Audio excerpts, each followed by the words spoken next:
Lecture में मैंने आपको वे क्वेश्चंस दिए थे दिसंबर 2025 के जो डिफिकल्ट टू सॉल्व हैं, आपने ऐसा पाया, ठीक है, वही मैंने इंक्लूड किए हैं। इस क्रैश कोर्स में मैं डिफिकल्ट टॉपिक्स पर ही ज्यादा फोकस करूंगा, जो ऑलरेडी आपको आता है उस पर नहीं आपका समय व्यर्थ करूंगा। जैसा कि मैंने आपसे कहा, एग्जिस्टेंस एंड यूनिकनेस के बहुत सारे क्वेश्चंस होते हैं जिनको आप अगर उस तरीके की प्रॉब्लम आपने सॉल्व की हो पहले तो क्विकली एग्जाम में सॉल्व कर सकते हैं। तो डिफिकल्ट क्वेश्चन को कैसे एग्जाम में हैंडल करना है वो सीखेंगे।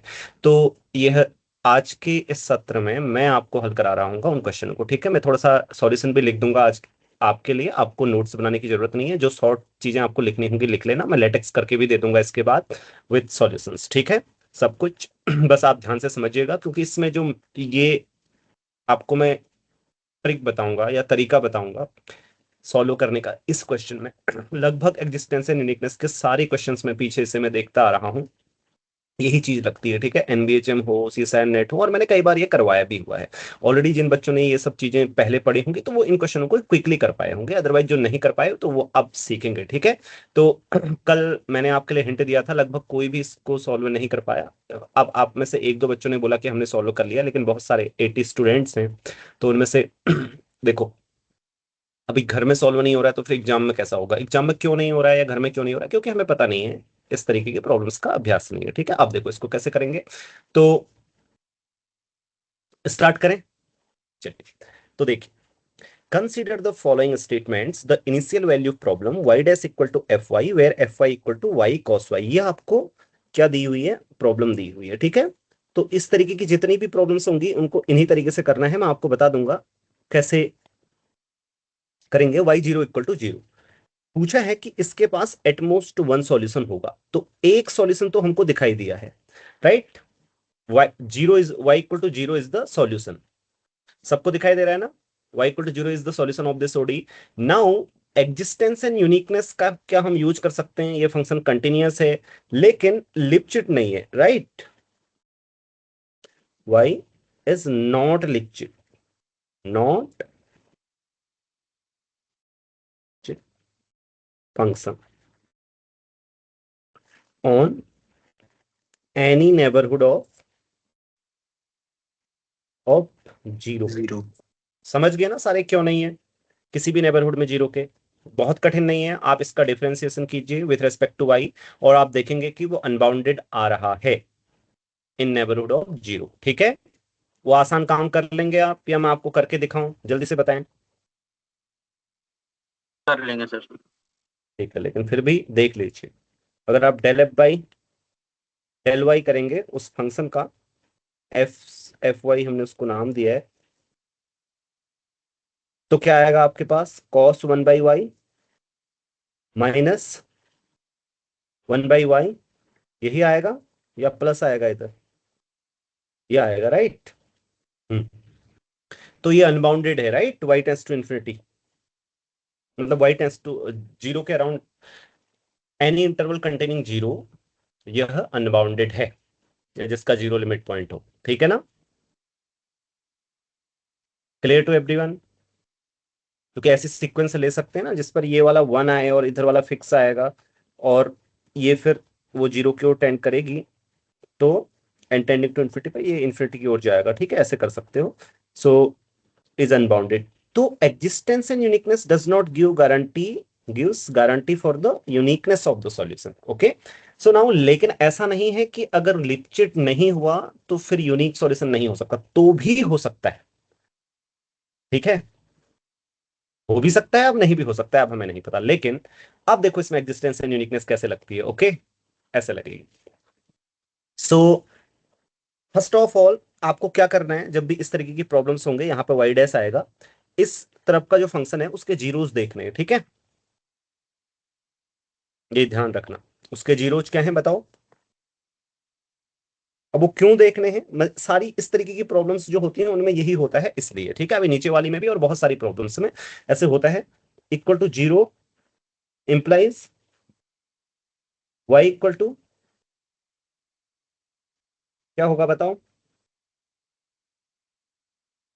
टू के, प्लस हाँ, half pi, two n plus half plus pi one five five two pi by two, two by right. Two ऊपर रख देते हैं, एन और y इक्वल 0। ठीक है, समझ गए? राइट। तो यह अगर ये कंडीशन हटा दो तो इसके ये सॉल्यूशंस भी हैं। ओके, आप चेक कर सकते हो, क्योंकि इधर वाली साइड जब जीरो हो जाती है उसका डिफरेंशिएशन करने पे वो इधर वाली साइड भी जीरो आती है, तो ये सॉल्यूशन भी होते हैं। बस y zero equal to zero को ना देखो तो, अगर हाँ डिफरेंशियल इक्वेशन के सिर्फ मैं बोल रहा हूं। अब देखो, हमने कहा कि y zero equal to zero is the solution, but is this only solution? Just think about that. देखो, मान लीजिए कि सपोज अब अगर जीरो नहीं है तो क्या होगा? नॉन जीरो होगा किसी पॉइंट पर, राइट? नॉन जीरो होगा ना किसी पॉइंट पर। अगर नॉन जीरो होगा तो उसका नाम टी नॉट बोल देंगे। चलो ग्रेटर देन जीरो ले लेते हैं, ठीक है। मान मान लेते हैं कि ग्रेटर देन जीरो है किसी पॉइंट पे। ठीक उसी तरीके से नेगेटिव के लिए भी होगा। अगर ये है, देन क्या होगा आपके पास? दिस ओडी, ये y t zero is fixed. इसका नाम वाई जीरो रख देते हैं, ठीक है, वाई नॉट रख देते हैं इसका नाम। ओके, एंड जो टी जीरो पर वाई नॉट वैल्यू लेता हो।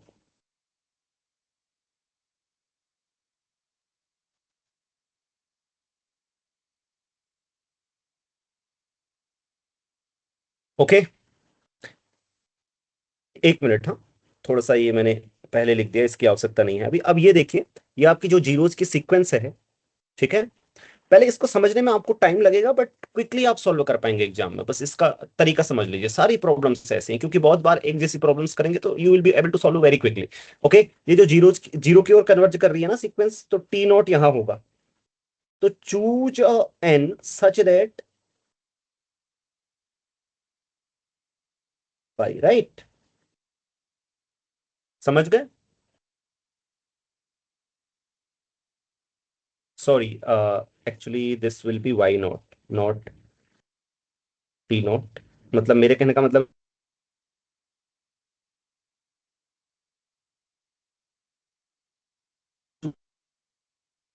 ये होल्ड हो रहा हो, राइट? अब मुझे बताइए कि इस ओडी के कितने सॉल्यूशंस हैं। अ, कोई दूसरा पॉइंट ले रहा हूं मैं। इसको क्या रखूं? टी एस नॉट, जो मैंने नीचे ओडी लिखी है, 2/2n+1। How many solutions can you see of this ODE? जो नीचे मैंने ना आईवीपी लिखी है, इसके कितने सॉल्यूशंस हैं? एक तो यही है। एन को फिक्स से जानने, हाँ चलो एन को फिक्स के लिए हम एम लिख देते हैं। Choose m. अब मुझे बताइए, जो मैंने नीचे ओडी लिखी है, इसके कितने सॉल्यूशन? देखो, आपको एक बात बताता हूं। अगर आपका जो ऊपर सॉल्यूशन था, ठीक है, हमने बोला कि कोई नॉन जीरो सॉल्यूशन है, मान लेते हैं, ठीक है, नॉन जीरो सॉल्यूशन है माना। तो फिर ये नॉन जीरो कोई पॉजिटिव वैल्यू ले रहा है, पॉजिटिव वैल्यू वाई नॉट कहा। तो अब वाई नॉट से छोटी सारी वैल्यू ये लेगा, ठीक है, क्योंकि जीरो पर जीरो वैल्यू ले रहा है। देखो, तो जीरो और वाई नॉट के बीच में जितनी वैल्यू आएंगी उनको ये लेगा। क्यों लेगा बताओ कोई, जल्दी से, देर नहीं लगानी है। Y will assume all values between zero and y naught. y is continuous. हाँ, सिंस या बिकॉज y इज कंटिन्यूअस, तो y इस वैल्यू को भी लेगा, ठीक है, जो आपका हमने नॉन जीरो सॉल्यूशन माना है ऊपर, वो इस वैल्यू को भी लेगा। मान लीजिए वो पॉइंट एस नॉट है, सपोज। चूज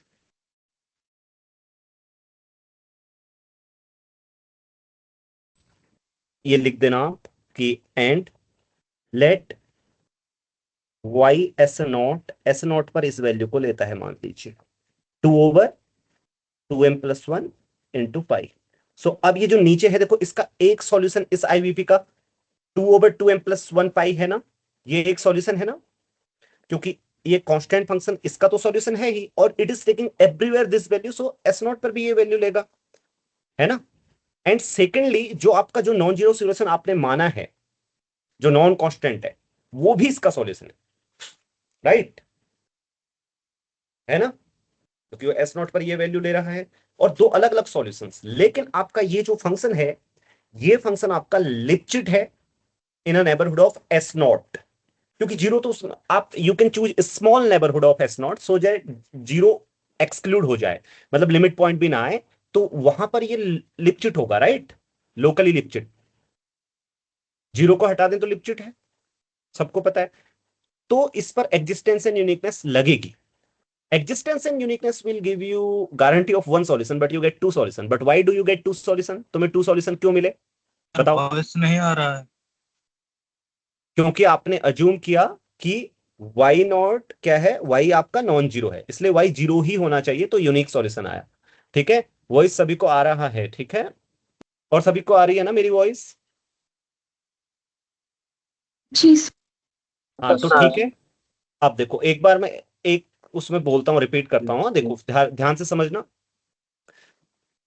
आपने बोला कि ये जो आपको एक सॉल्यूशन दिखाई दिया,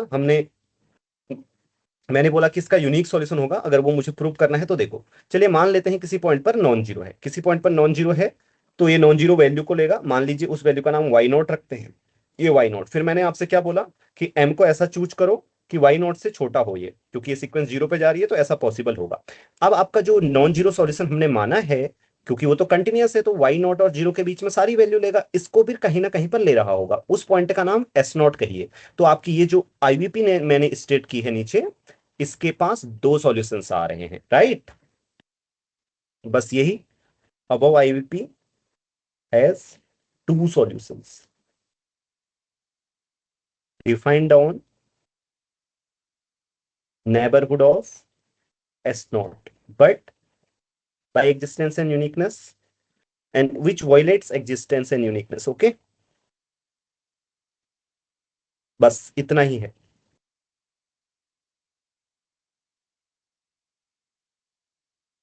यूनिकनेस सभी में इसी तरीके की चीज लगती है, देखो एग्जिस्टेंस एंड यूनिकनेस डायरेक्ट नहीं लगी, लेकिन यूनिकनेस को प्रूव करने के लिए लगी एग्जिस्टेंस एंड यूनिकनेस, राइट? समझ में आया अमन? Solution is clear?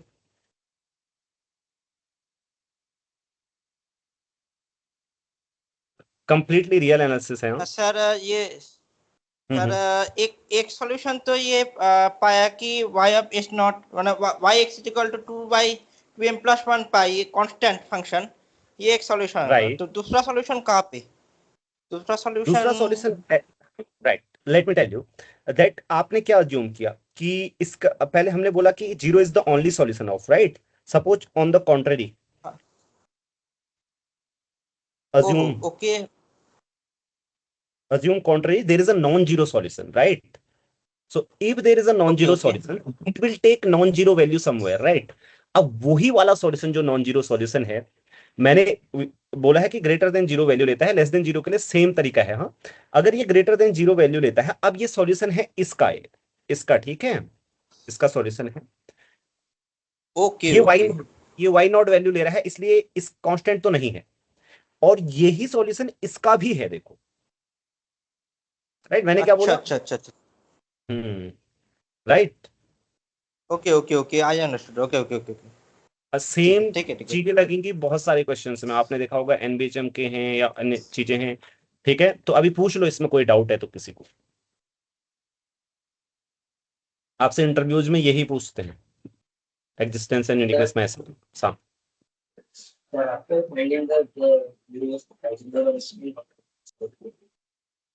आवाज नहीं आ रही है आपकी। जीरो फाइंड करने के बाद क्या हुआ समझ में? जीरो फाइंड करने के बाद क्या हुआ समझ में नहीं आ रहा, पूरा नहीं आया तो फिर आप दोबारा देखना, फिर डाउट होगा तो मुझे पूछना, पूरा रिपीट थोड़ी नहीं कर पाऊंगा मैं अभी, आप मुझे फिर पूछिएगा इसको रिकॉर्डिंग में देखने के बाद, ठीक है? जो आपका स्पेसिफिक डाउट होगा इसमें पर्टिकुलर, ठीक है? सर लिपशिट्स कैसे देखते हैं, बस डिफरेंशिएशन से क्या? हाँ हाँ, डिफरेंशिएशन करो, with respect to y differentiate करो, अगर अनबाउंडेड आ रहा है तो डेरिवेटिव नहीं होगा, बाउंडेड आ रहा है तो होगा, ठीक है?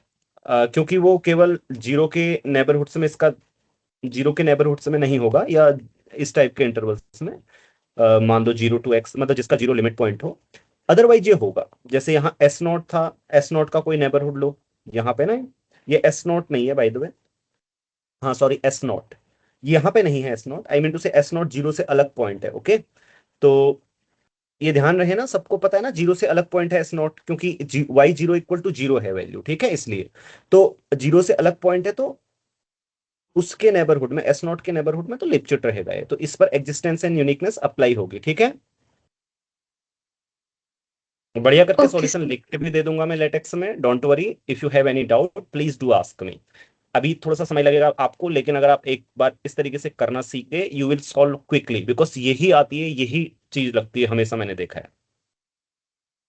दो 2-4 साल से जितनी भी प्रॉब्लम्स आ रही हैं आपकी एग्जिस्टेंस एंड यूनिकनेस में, इस एग्जाम में नहीं केवल, और सारे एग्जाम, अगले वाले में भी यही लगेगी, देखिएगा। ठीक है, अगला वाला स्टेटमेंट ये और इंटरेस्टिंग है, और ऐसी प्रॉब्लम जो यहाँ पे है ना, सेम प्रॉब्लम आपकी क्या है, आती ही रही है, पीछे पीछे भी मैंने करवाया था इसका सॉल्यूशन, आप लोगों ने वहां से सीखा होगा तो इसको भी आप इजीली कर पाएंगे, नहीं सीखा तो फिर नहीं कर पाएंगे। देखो, सो ये है आपके पास, अब इसके भी जीरोस देखो, इसके जीरोस क्या हैं बताओ, इधर वाले फंक्शन के क्या है जीरोस। इसको, जिसको ऊपर वाला समझ में नहीं आया इसको और समझने की कोशिश करो, और अच्छी तरीके से समझ में आएगा, ऊपर वाला भी ये वाला भी। ठीक है, तो 1 प्लस माइनस 1 है, प्लस माइनस है। हाँ +-1 है, राइट। ठीक है, हमें रियल जीरो चाहिए। सो अब मेरा क्लेम है कि आपका इसका सॉल्यूशन जो है वो, मतलब आई मीन टू से कि मॉड ऑफ जेड एक्स इसको सेटिस्फाई करेगा। ठीक है, उसने क्या बोला है देखो, जेड एक्स पहले पूछा क्या है आपसे, तो ये वाला स्टेटमेंट ट्रू हो गया, हाँ है एट मोस्ट वन सॉल्यूशन, इसको हमने ट्रू कर दिया। सेकंड स्टेटमेंट है if Z x is the solution of initial value problem then for each alpha there exists a x alpha belongs to R such that z x alpha equal to 1 minus alpha। तो इसका मतलब ये हुआ कि z attains all values in, ये आप समझ लें, पहले इसको मैं रिफ्रेश कर रहा हूं, z attains all values in this interval, right. देख लो आप, अल्फा यहां से चूज करो तो 1 माइनस अल्फा वैल्यू लेगा, 1 माइनस अल्फा की रेंज यही है, अल्फा वहां से होगा, तो राइट, क्लियर है ना। तो Z attains all values in -1, अब मैं आपको सिंपली दिखा देता हूं, देखो बहुत ही इजीली। सबसे पहले ये ऐसा क्लेम क्यों है मेरा, यही रहेगा आपका फंक्शन, और एक चीज आपको ये बता दूं, पहले इसको प्रूव कर देता हूं। देखो, अगर किसी पॉइंट पर, मान लीजिए किसी पॉइंट पर, देखो यहीं से ग्राफ से दिखा देता हूं, हाँ ये ग्राफ से दिखा देता हूं, अगर किसी पॉइंट पर 1 वैल्यू ले ली तो 1 को क्रॉस करना पड़ेगा। ठीक है, कोई पॉइंट है जिस पर 1 वैल्यू ले ली, Z T naught equal to 1।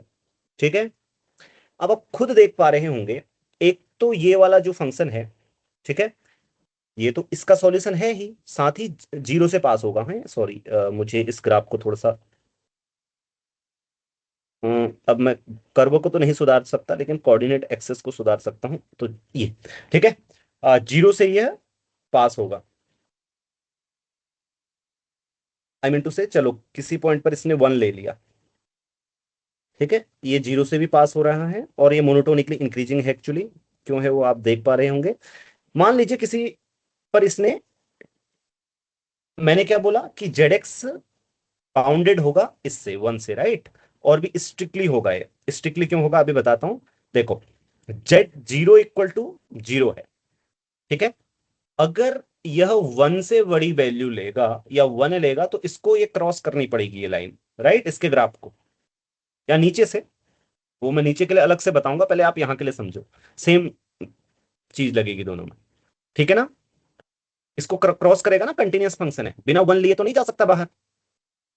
Yes और नो, रिएक्ट करो आप लोग, तब मुझे पता चलेगा आप समझ पा रहे हैं। ये रियल एनालिसिस ही है पूरी।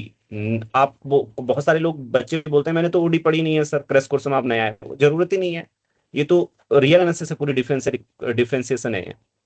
ठीक है, आप अगर रूटीन की बुक खोलेंगे तो उसमें एग्जिस्टेंस एंड यूनिकनेस तो है ही है डिफरेंशिएशन के बाद, तो वही है इसमें। देखो, तो अगर ये यहां पे लिया तो सिर्फ इस चीज को आप यहां पे ले आओ, बस इस चीज को यहां पे ले आओ। अब ये लोकली लिपचिट है, ये वाला फंक्शन कैसे देखते हैं मैं आपको बता देता हूं, ये लिपचिट है लोकली, क्यों, क्योंकि इसको आप with respect to z differentiate करेंगे, अपने मन में सोचो, नीचे आएगा 1/z का स्क्वायर और ऊपर आएगा जेड में एक पॉलिनोमियल, राइट, यही आएगा ना। पेन की आवश्यकता नहीं है यहाँ पर पेन चलाने की, if you differentiate it with respect to z, it will be quotient of, आप म्यूट कीजिए, हाँ, तो नीचे आएगा ये, तो ये है सर दो, वॉइस फंस रही थी। Voice is clear I think, right? मेरे नेटवर्क के यहाँ नीचे फुल हैं, तो सभी को क्लियर है ना? आपका वॉइस आ रही है सर अच्छे से। हाँ ठीक ठीक है, है। हाँ ठीक है। हाँ अब सुनो मेरी बात, ये लोकली लिपचिट है ये फंक्शन। क्यों? क्योंकि आप इसको डिफरेंशिएट करेंगे, नीचे आएगा ऐसा, ऊपर जेड में पॉलिनोमियल आएगा, तो ये कंटिन्यूअस फंक्शन है। कंटिन्यूअस फंक्शन बाउंडेड इंटरवल्स में बाउंडेड होते हैं, तो आप कोई भी बाउंडेड जीरो के अराउंड कोई भी इंटरवल लेंगे कॉम्पैक्ट, तो उसमें ये बाउंडेड आएगा। So this is locally Lipschitz, ठीक है? No need to differentiate and see it, ये आपको क्विकली देखना आना चाहिए। सारे लोग समझ गए ना? मैंने बोला था कल आपको बताऊंगा क्विकली कैसे जानेंगे कि ये लोकली लिपचिट है। क्लियर? अगर लोकली लिपचिट है तो बाई एग्जिस्टेंस एंड यूनिकनेस ये कंटिन्यूअस है फर्स्ट ऑफ ऑल, फिर उसके बाद लोकली लिपचिट है, तो एग्जिस्टेंस एंड यूनिकनेस से इसके पास यूनिक सॉल्यूशन होगा, ठीक है? तो मैंने क्या बोला आपको कि मान लीजिए किसी टी नॉट पर इसने 1 वैल्यू ली, अब इसको एक पल के लिए भूल जाइए Z0 इक्वल टू 0 को, हाँ? तो इसका जो सॉल्यूशन है, अगर वो टी नॉट पर 1 वैल्यू लेता है, तो अब इसके पास आपको कितने सॉल्यूशन दिख रहे हैं? जो यहाँ पे IVP है, Z0 इक्वल टू 0 नहीं बल्कि ZT नॉट इक्वल टू 1। बताओ आपको कितने सॉल्यूशन है इसके पास? ये ग्राफ में भी देख लो, बताओ कितने सॉल्यूशन इन रियल? हाँ, एक ही सॉल्यूशन होगा। दो दो। सॉल्यूशन है राइट? कैन यू सी? आप नहीं देख पा रहे, देखो ये भी तो सॉल्यूशन है ना, ये देखो ZT नॉट पर 1 वैल्यू ले रहा है, ये सॉल्यूशन नहीं है क्या? तो ये ODE को तो सेटिस्फाई करता है, साथ ही वो जो नीचे कंडीशन दी है उसको भी सेटिस्फाई कर रहा है। Oh okay okay okay okay. Secondly ये भी सॉल्यूशन है, ये जो मैंने डॉटेड लाइन खींची है। आप रब इसमें 1 रखो, यहाँ पे 1 रखो, तो ये वाली साइड भी 0 हो जाएगी, और ये वाली साइड भी उसका डिफरेंशिएशन करेंगे तो कांस्टेंट फंक्शन का वो भी 0 हो जाएगी, जेड, राइट? तो यू गेट 2 सॉल्यूशंस ना, वही मैं आपको ऊपर लिख के समझा रहा था, यहाँ पे मैं आपको ग्राफ से देखने को डायरेक्टली बोल रहा हूँ, ठीक है? अब आप देखो 2 सॉल्यूशन आए, लेकिन this violates existence and uniqueness theorem, it means our assumption is wrong. अब बताओ हमने क्या गलत माना था? कि Z जो है वो 1 वैल्यू लेता है, इसका हाँ, मतलब इट होगा मींस कि Z Z can 1 value not, नहीं लेगा। नहीं ले सकता। सिमिलर रीजन फॉर कि जेड -1 वैल्यू भी नहीं ले सकता। तो अब इसका मतलब क्या हुआ? जेड या तो इनसे आउटसाइड रहेगा या फिर अंदर रहेगा। अंदर रहना चाहिए, क्यों? क्योंकि 0 पर 0 वैल्यू ले रहा है। समझ गए? यस तो ये हुई बात कि ZX बाउंडेड है, ठीक है? सबको सर। समझ में आई? हाँ सर इसमें मैं एक चीज ऐड भी करना चाहूंगा, ये यस भी बताता है कि जो अंदर वाला फंक्शन है ये मोनोटोनिक होगा, इंक्रीजिंग या डिक्रीजिंग। क्योंकि राइट। हम ये देखो ना कि Z डैश 0 तभी हो सकता है 1 पर और -1 पर, मतलब फंक्शन मुड़ेगा तभी जब Z 1 या -1 वैल्यू अटेन करेगा। जब वो अटेन ही नहीं करेगा Z 1 या -1 वैल्यू अटेन, तो या तो मोनोटोनिक इंक्रीजिंग रहेगा या डिक्रीजिंग रहेगा। एक्चुअली ये तो मोनोटोनिक इंक्रीजिंग है ही, क्योंकि इसका derivative greater than equal to 0 है, ठीक है? हाँ मैं भी वही कह रहा था।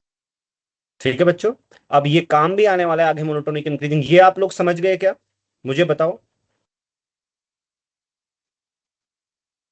समझ गए? तो सर मुझे थोड़ा डाउट हो रही है। Sir can you repeat locally Lipschitz कब होती है वो शॉर्ट वाला ट्रिक? हाँ, सॉर्ट वाला ट्रिक वो एक्चुअली लॉन्ग ही है, बस माइंड में जल्दी सॉर्ट हो सकता है। देखो क्या बता रहा हूं मैं आपको, ध्यान से समझो। इसको आप डिफरेंशिएट करोगी ना लोकली लिपचिट देखने के लिए, डिफरेंशिएट करोगी, डिफरेंशिएट करने पर आपके मन में सोचो क्या आएगा? आपको तो पता ही है, नीचे आएगा 1/z² का होल स्क्वायर, ऊपर आएगा जेड का एक पॉलिनोमियल जो भी आएगा, राइट? ओवरऑल ये कांस्टेंट फंक्शन बनेगा जो भी आएगा, सॉरी कंटिन्यूअस फंक्शन बनेगा, नीचे वाला नॉन जीरो है। कंटिन्यूअस फंक्शन, अब 0 के नेबरहुड ले लो कोई भी, इन कॉम्पैक्ट इंटरवल में बाउंडेड होते हैं हमेशा। लोकली लिपचिट माने पूरे आर में नहीं, बल्कि आप कॉम्पैक्ट इंटरवल ले लो उन पर, इसीलिए लोकली लिपचिट बोल रही हूँ। इसलिए लोकली लिपचिट बोल In रहे a हैं। अब लोकली लिपचिट है, compact set. अच्छा, that's right.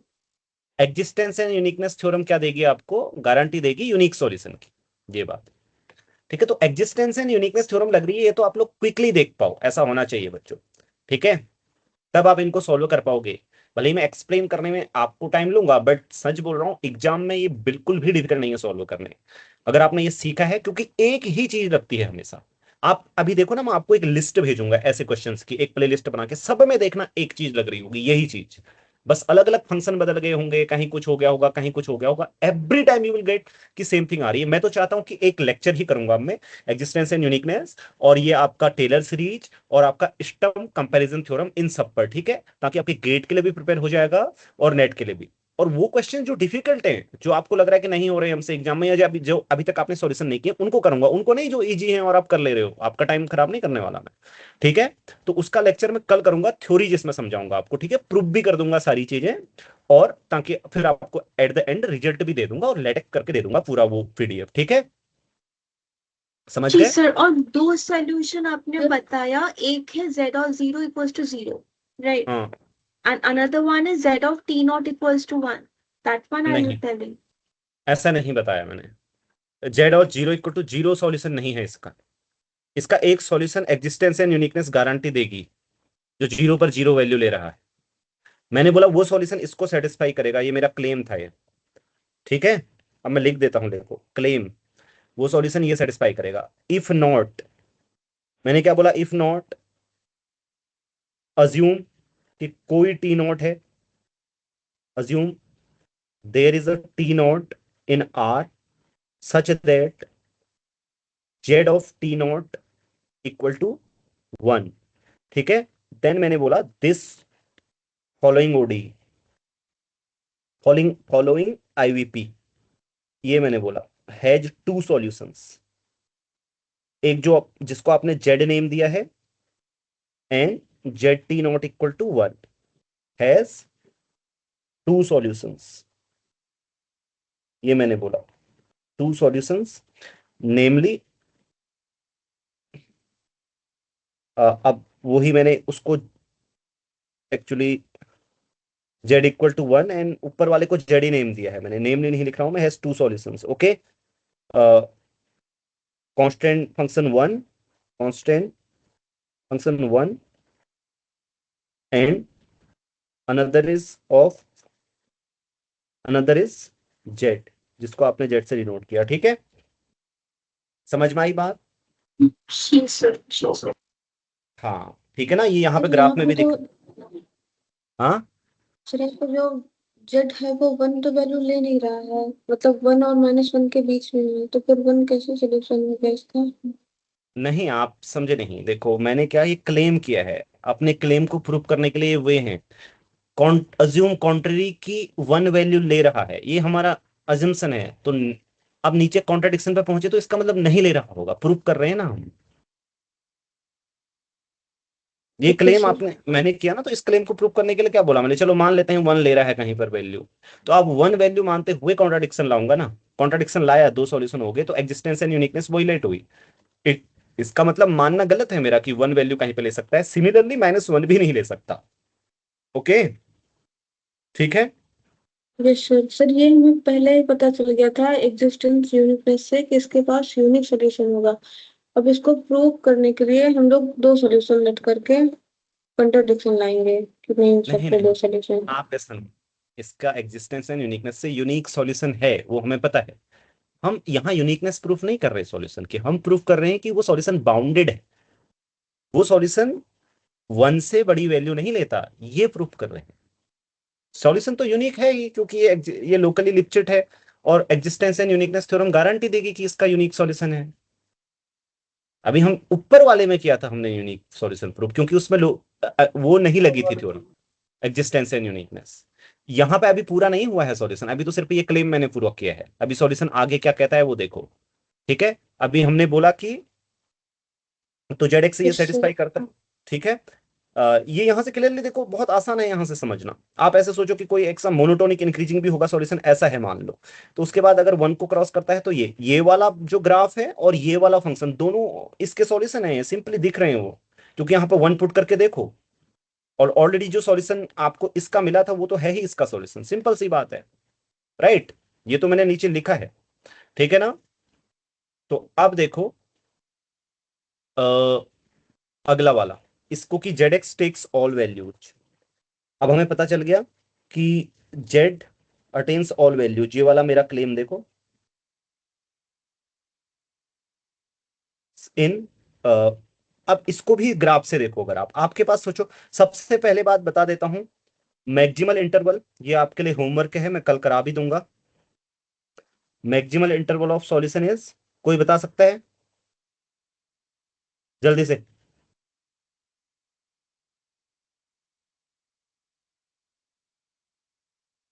बताओ। Set of real number R R होगा।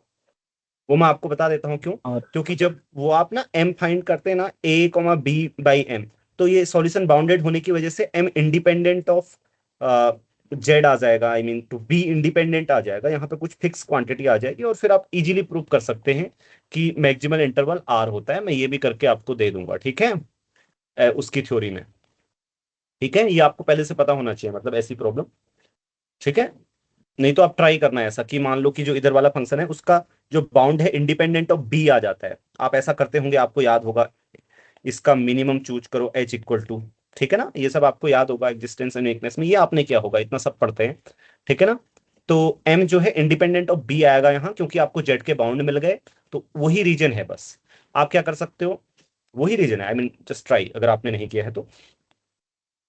अब यहाँ पे सिर्फ ग्राफ से सोचो, आप ये क्यों लेगा सारी वैल्यूज। मानो आपके पास सबसे पहले मोनोटोनिक इंक्रीजिंग फंक्शन है Z, Z is monotonically increasing, उसके डेरिवेटिव को देखा हाँ मैंने, monotonically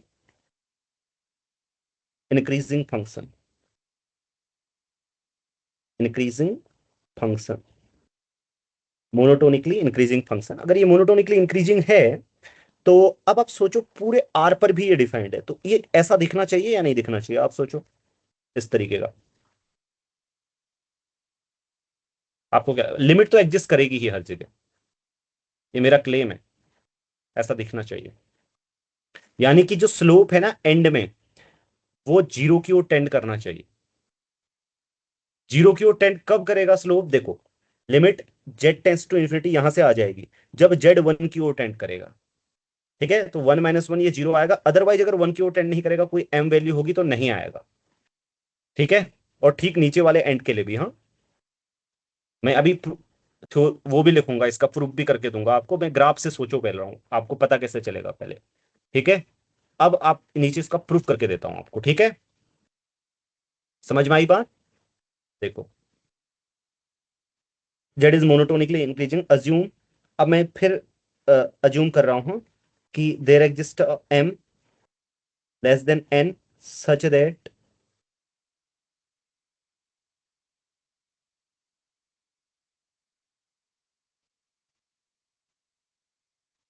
and there exist m and m greater than minus one.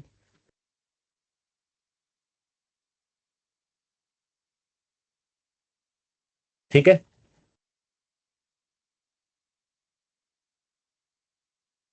ये है, हाँ। मान लो सारी वैल्यूज नहीं लेता है, तो सुप्रीमम तो होगा, ये सुप्रीमम है, ठीक है, सुप्रीमम ऑब्जेक्ट, ओके, इसका नाम ये सुप्रीमम है, और ये सॉरी माइनस एम नहीं बल्कि एम, ये इन्फीमम है, ओके, समझ गए ना। सुप्रीमम इन्फीमम एग्जिस्ट करेगा, बाउंडेड फंक्शन है, राइट। चलो तो देखो, मीन वैल्यू थ्योरम, देखो प्रूव करने के लिए फिर आपको वो चीजें लगानी पड़ेंगी। ग्राफ से तो हमने देखा, हमें आइडिया आ गया कि ऐसा होना चाहिए। मीन वैल्यू थ्योरम क्या कहेगी, जेड जीटा एन, चलो एक्स एन लिखता हूँ, एक्स एन या एक्स प्लस वन, तो सी एक्स लिखना पड़ेगा I think, Z x plus one minus Z x. ये समझ गए ना मीन वैल्यू थ्योरम से सारे लोग। ये सी एक्स किसके बीच में होगा, ये क्योंकि एक्स पे डिपेंड करेगा इसलिए नाम सी एक्स रखा हुआ है, ठीक है। Limit x tending to infinity, तो सी एक्स भी इन्फिनिटी की ओर जाएगा, तो कितनी आएगी ये लिमिट बताओ, ये वाली जो नीचे लिमिट लिखी है मैंने, कितनी आएगी बताओ।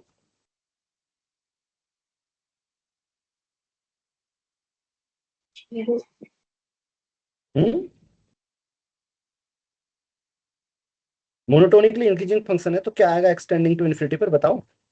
m-m आएगा ना सुप्रीमम।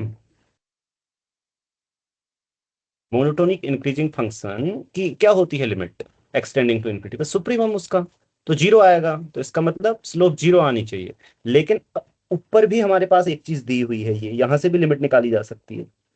1 - z⁴ की पावर 10, ऐसे 100 था 10 था।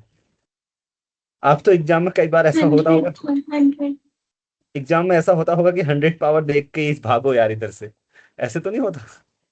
ये बहुत लंबा आ गया है, पिछले वाले एग्जाम में आसान था।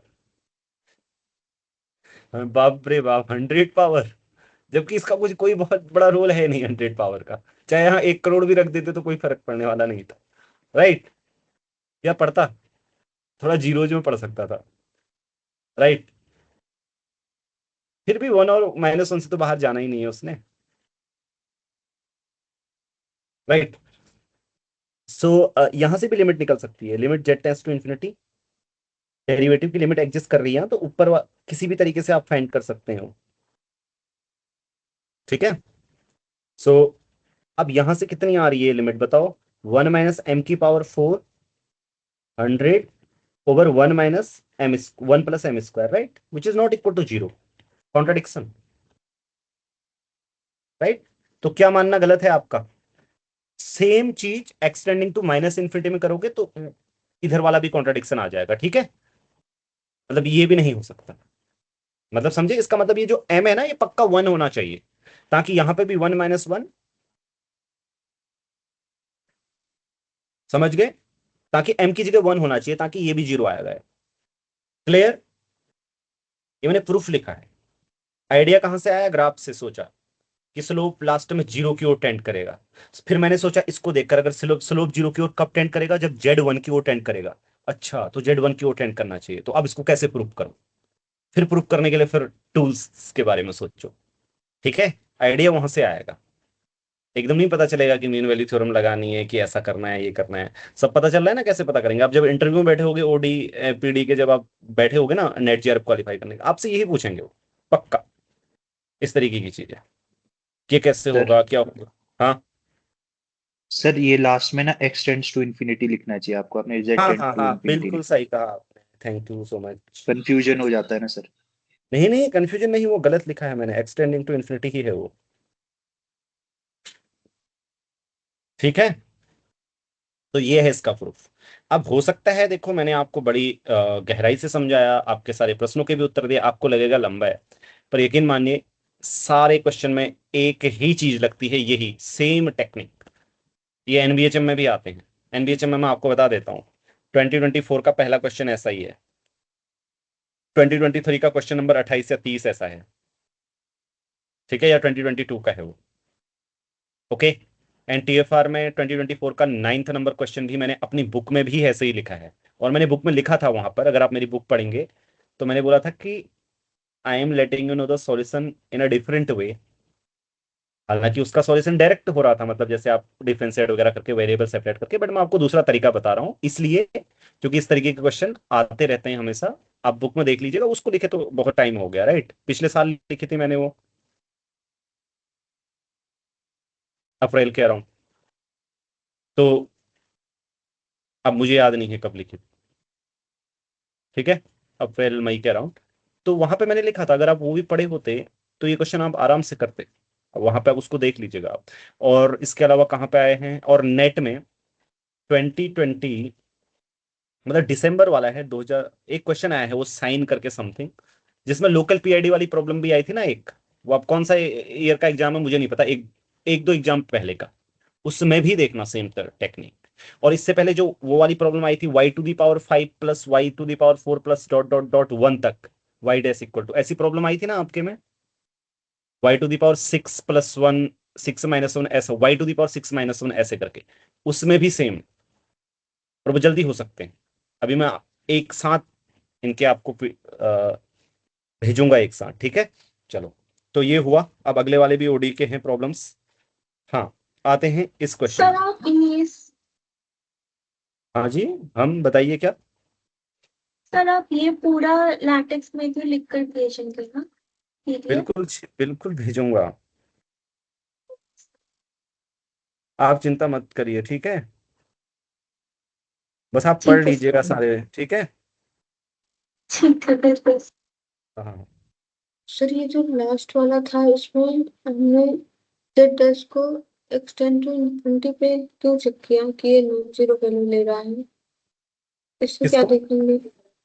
हाँ सर ये जो लास्ट सर ये जो लास्ट लाइन है, limit extend to infinity z dash को, ये देखो मैं लिमिट आपको, हाँ मैं समझाता हूँ आपको। मान लिया कि एम, मान लीजिए वन वैल्यू नहीं है इसका, वन सुप्रीमम नहीं है तो वन से छोटा नंबर होगा, राइट। माइनस वन इनफीमम नहीं है तो उससे बड़ा होगा, तो ऐसा मान लो। चलो इसके लिए मैं करके दिखा रहा हूँ, सेम उसके लिए भी होगा। तो हमने बोला देखो इससे हम कॉन्ट्राडिक्शन लाएंगे, फिर हमने कॉन्ट्राडिक्शन कहाँ से लाए कि डेरिवेटिव की क्या लिमिट आ रही है एक्सटेंडिंग टू इन्फिनिटी पर। मीन वैल्यू थ्योरम तो क्या कहेगी, अगर आप मीन वैल्यू थ्योरम लगाओ इस इंटरवल में x comma x plus one, तो मीन वैल्यू थ्योरम से ये होगा आपके पास एक्सटेंडिंग टू इन्फिनिटी पर, ये भी m आएगा क्योंकि z एक्स प्लस वन भी इन्फिनिटी जाएगा, ये भी m आएगा, ये भी, ये तो जीरो आ गई एक तरफ लिमिट। लेकिन सेकंड तरफ क्या आई, दूसरी तरफ आपको जो ओडी दी है उसमें से नहीं आई जीरो, तो इसका मतलब कॉन्ट्राडिक्शन आया। लेकिन वो कॉन्ट्राडिक्शन क्यों आया, क्योंकि आपने अज्यूम किया कि m सुप्रीमम वन से छोटा है, इसका मतलब सुप्रीमम वन ही होना चाहिए। और मैंने आपको ऊपर बताया भी कैसे आइडिया आया इसके बारे में ग्राफ से, ये बोला मैंने। ओके ठीक है सर। हाँ, अब देखो ये वाली प्रॉब्लम लीनियर अलजेब्रा की, इसको जल्दी कर लेते हैं। कल मैंने आपको हिंट्स दिए थे इसके बारे में कैसे करेंगे इस टाइप के questions. F q is the finite field with q elements n greater than two, A be two n cross n matrix with entries in F q such that rank of A is n. W क्या है, null space है A का, तो dimension of W आप quickly बता सकते हैं क्या होगी, 2n माइनस नल स्पेस की डायमेंशन है n, n है right. So which of the following is necessarily number of n plus 2 dimensional subspaces of f q to the power 2n which contains w। देखो अगर मैंने आपसे क्या कहा, आपको ये चाहिए right n plus 2 dimensional subspaces, यानी कि w को कंटेन करने वाले सबस्पेस चाहिए आपको। w को कंटेन करने वाले जो सबस्पेस होते हैं are in 1-to-1 correspondence with the subspaces of this, ये जो कोसेंट आपका वेक्टर स्पेस होता है इसके जो सब स्पेस होते हैं। अब इसकी डायमेंशन कितनी है, इसकी डायमेंशन बताओ कितनी होगी इसकी डायमेंशन। इसका नाम वी रख लें, यू मैंने यूज कर लिया, इसका नाम वी रख लेते हैं, हाँ वी। तो dimension of V minus dimension of W, right, तो वो आ गई एन, ठीक है ना। अब हमें क्या चाहिए, अगर u की डायमेंशन m प्लस वन है तो u किससे करस्पॉन्ड करता है, इससे, u मॉड्यूलो w, राइट। तो फिर इसकी डायमेंशन कितनी होगी, ठीक है, इसकी डायमेंशन कितनी होगी, वन। नहीं, इसकी डायमेंशन वन नहीं होगी। देखो इसकी डायमेंशन होगी ये, राइट। तो इधर वाले की डायमेंशन ऑफ, इसकी डायमेंशन होगी 2, ठीक है, 2 आएगी, समझे, आसान है।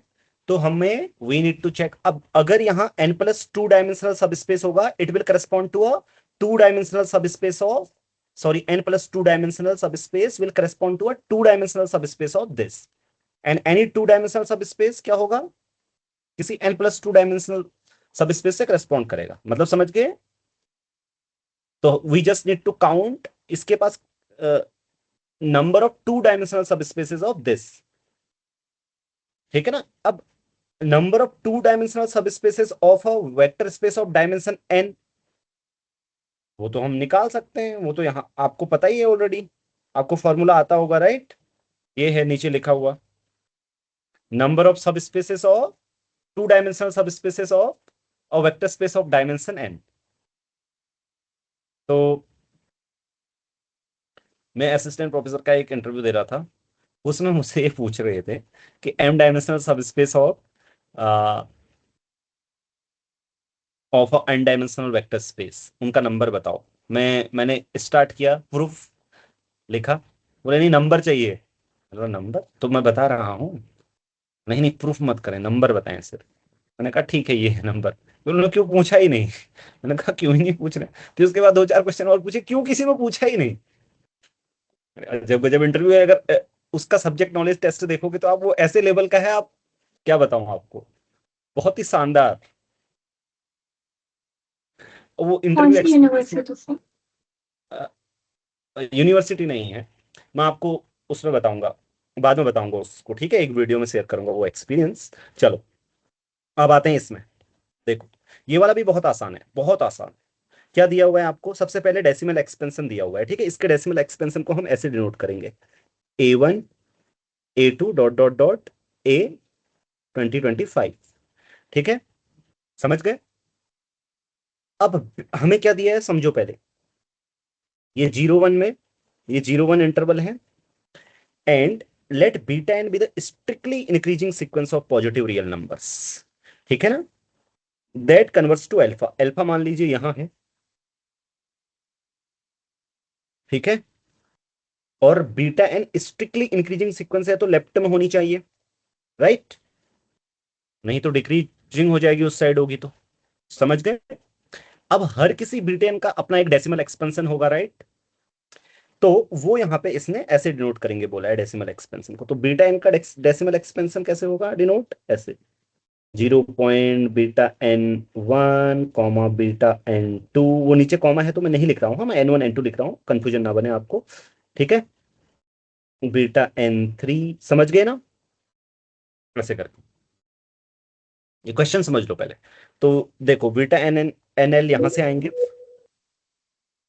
For the infinite decimal expansion of beta n which of the following statements are necessarily true। अब क्या पूछा है, there exists a positive integer n such that for all n greater than equal to n, एक stage के बाद क्या होगा, जो फर्स्ट 2023 डिजिट्स हैं ना डेसिमल एक्सपेंशन में, बीटा एन की और इस अल्फा की वो सेम होंगी, ऐसा बोला है।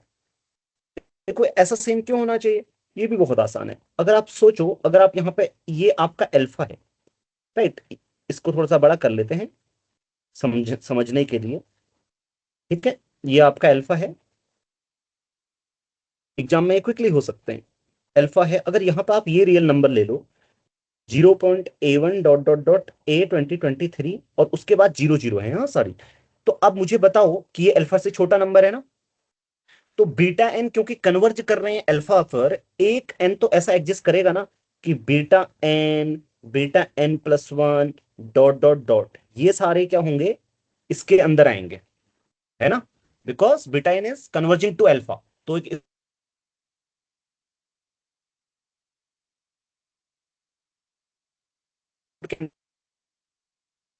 यस और नो, आप रिएक्ट कर रहे हो कि नहीं कर रहे हो, समझ पा रहे हो आप मैं जो बोल रहा हूं, ओके।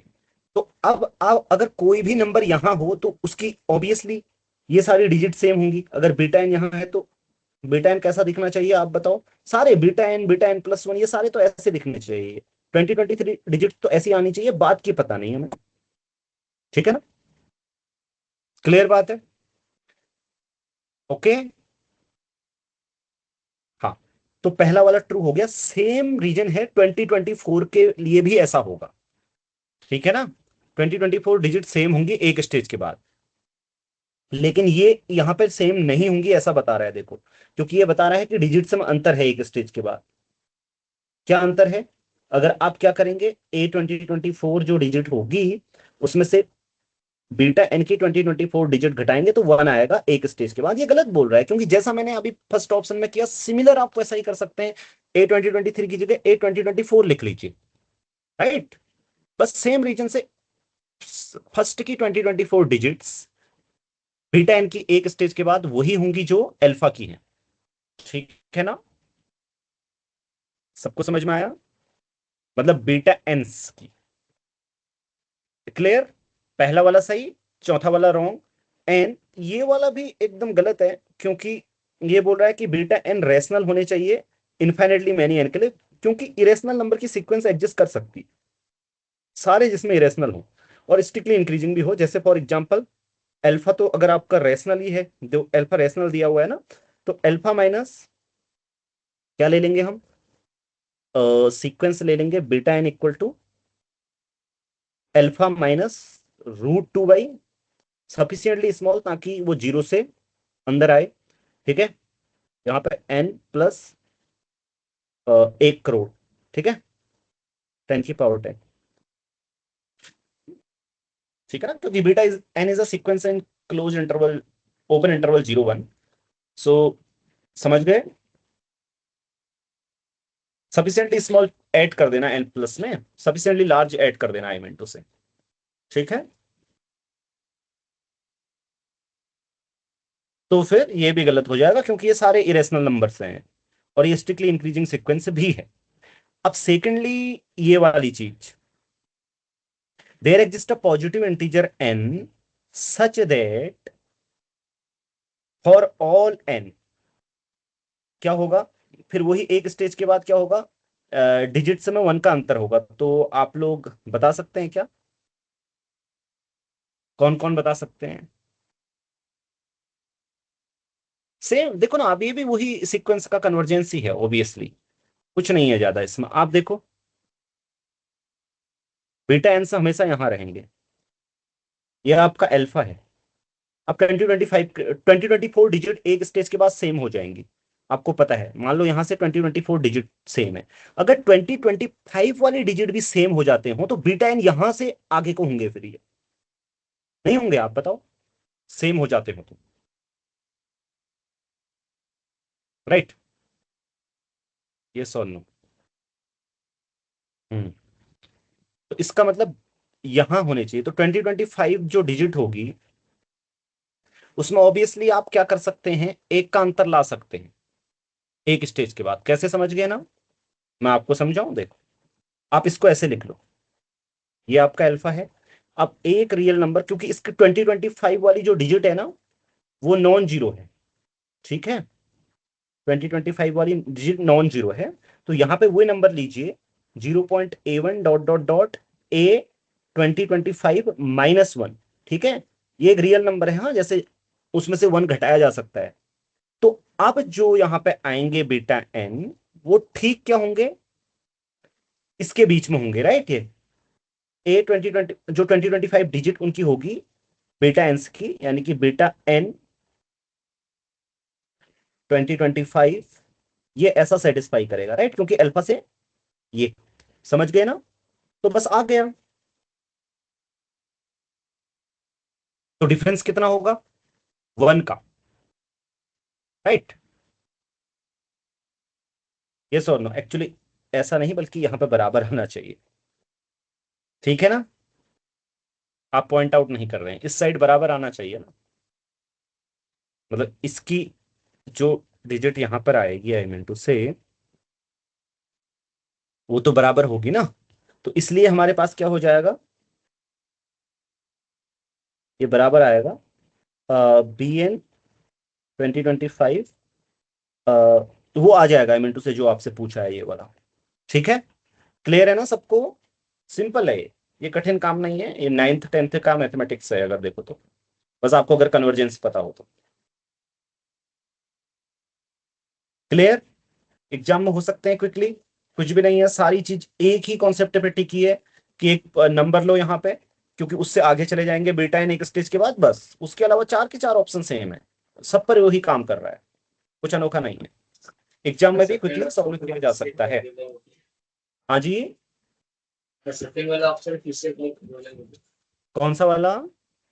सेकंड वाला सर। हाँ, सेकंड वाला ऑप्शन फिर से बोलेंगे।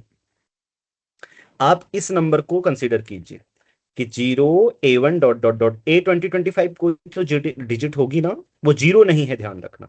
मान लो कि वो 2 है, तो उसमें से 1 तो घटा सकते हो ना आप, घटा सकते हो, हाँ या ना? तो ठीक है, वो 1 घटाया है, तो ये वाला नंबर अब क्योंकि बीटा एन कन्वर्ज कर रहे हैं अल्फा पे, एक स्टेज के बाद सारे यहां चले जाएंगे।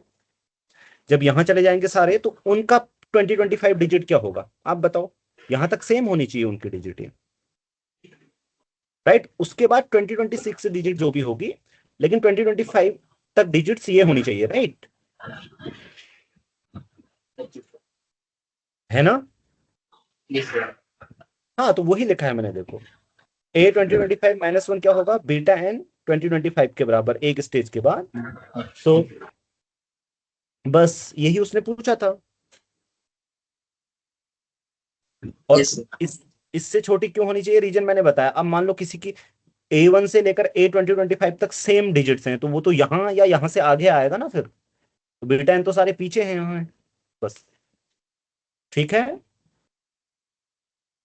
Yes sir. ओके, अब मैं आपको फिर से एक ओडी का क्वेश्चन आया, ये और मजेदार है, आपको बहुत मजा आने वाला है इस क्वेश्चन में। ठीक है, ये हुआ आपसे, किस किस से नहीं हुआ है अभी तक। अब देखो कितना इंटरेस्टिंग ये क्वेश्चन है। ठीक है, बहुत अच्छी तरीके से डिटेल में सॉल्यूशन लिखूंगा, मजेदार। आप भी इन क्वेश्चन को क्विकली कर पाएंगे, गेट में भी आते हैं, नेट में भी आते हैं। ठीक है, बड़े ध्यान से सुनना। ठीक है, अभी तक हो सकता है कुछ लोगों का ध्यान, कोई चीज समझ में नहीं आती है तो ध्यान हट जाता है, लेकिन ये इंटरेस्टिंग है एज वेल एज सभी इसको कर सकते हैं एग्जाम में बहुत क्विकली। और जिन्होंने जैसे मान लो नहीं पढ़ा है तो वो फिर नहीं करते हैं। अब वो क्वेश्चंस अगर आप कर रहे हैं जो इन जनरल लोग नहीं कर रहे हैं, और इन जनरल जो कर रहे हैं वो तो करेंगे ही करेंगे, राइट, तो फिर आप ऑब्वियसली आगे होंगे, और इनको क्विकली कर रहे हैं अगर, और ये क्विकली किए जा सकते हैं।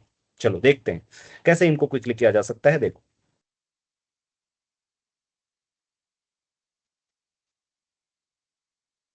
तो अब पहले थोड़ा सा आप वो हो जाइए, क्या बोलते हैं, रेडी हो जाइए इसको समझने के लिए। सबसे पहले मैं थोड़ा सा आपको स्टम कंपैरिजन थ्योरम के बारे में बता दूंगा। ठीक है, और ज्यादा फिर सारी थ्योरी वगैरह कल लिखा दूंगा। ठीक है, ये रहे इसके चार ऑप्शन।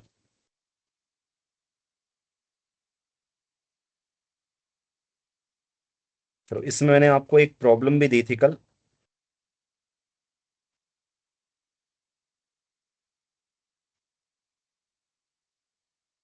चलो, अब पहले ये दिखाओ, बताओ कि ये क्वेश्चन आपको क्लियरली विजिबल है या थोड़ा सा साइज बढ़ाऊं इसका।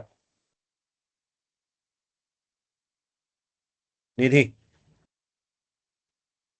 बताओ। विजिबल है सर। ओके चलो ठीक है। तो consider the ordinary differential equation y double dash plus r x y equal to zero, r x equal to this x cube sine one by x is not equal to zero and zero when x equal to zero. सबसे पहले स्टम comparison theorem जान लो क्या है। स्टम comparison theorem, ठीक है, comparison theorem ये है कि अगर आपके पास दो ओडी हों, यहाँ R1 और R2 दोनों कंटिन्यूअस फंक्शन है, ध्यान रखिएगा, होमोजीनियस ओडी इस तरीके की,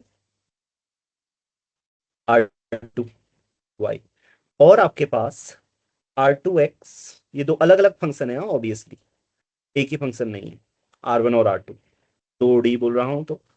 ठीक है, इस तरीके से है। तो between any two consecutive zeros of,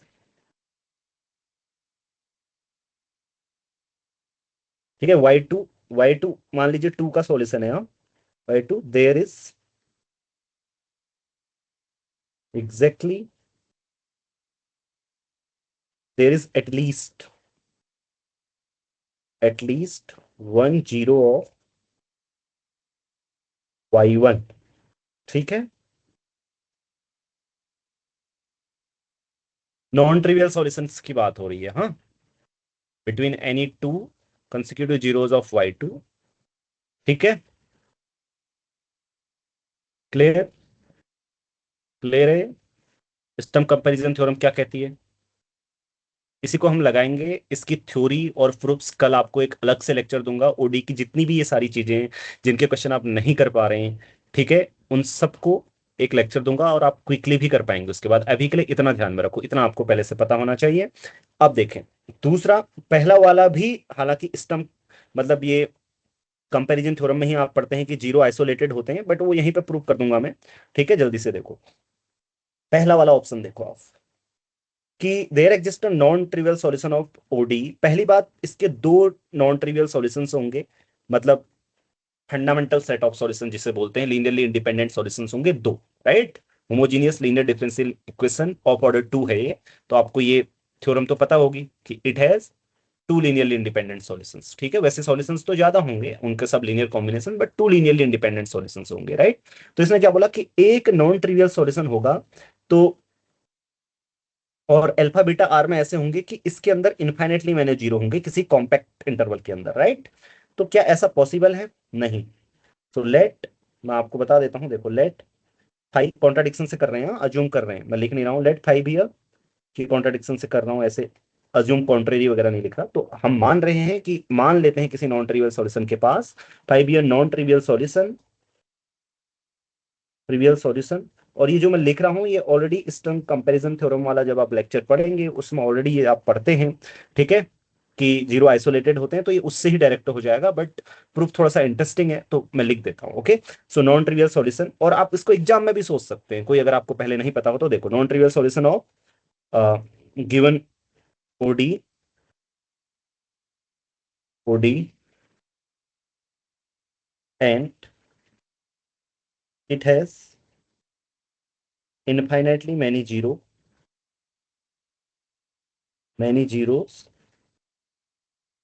in, ध्यान से समझो, ये इन अल्फा बीटा, ये अल्फा बीटा इंटरवल है और इसके अंदर इन्फाइनेटली मैनी जीरोस हैं, ठीक है। तो there exist a sequence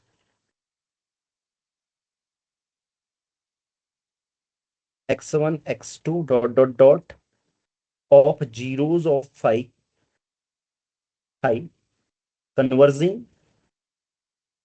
converging to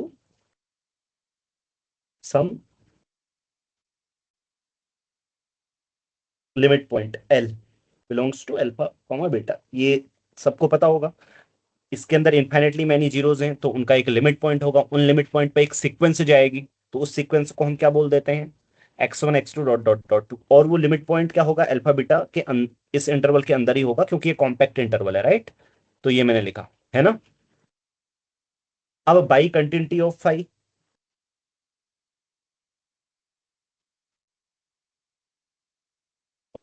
क्या होगा, five L equal to zero, है ना। ऑल्सो अब देखो फाइव डैश एल, वो भी जीरो आएगा क्योंकि फाइव डैश एल एग्जिस्ट तो करता है, तो limit n tending to infinity five dash x n, sorry five dash L equal to limit n tending to infinity L plus h n five minus five L over क्या आएगा, H N. समझ में आ रहा है ये?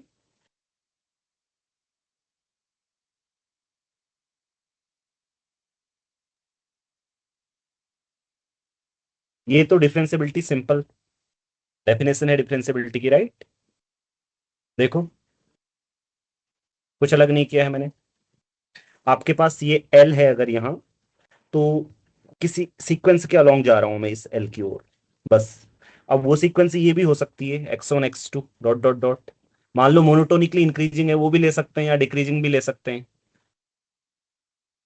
हैं, ना, monotonically decreasing या इंक्रीजिंग जो भी होगी दोनों में से एक, ठीक है ना।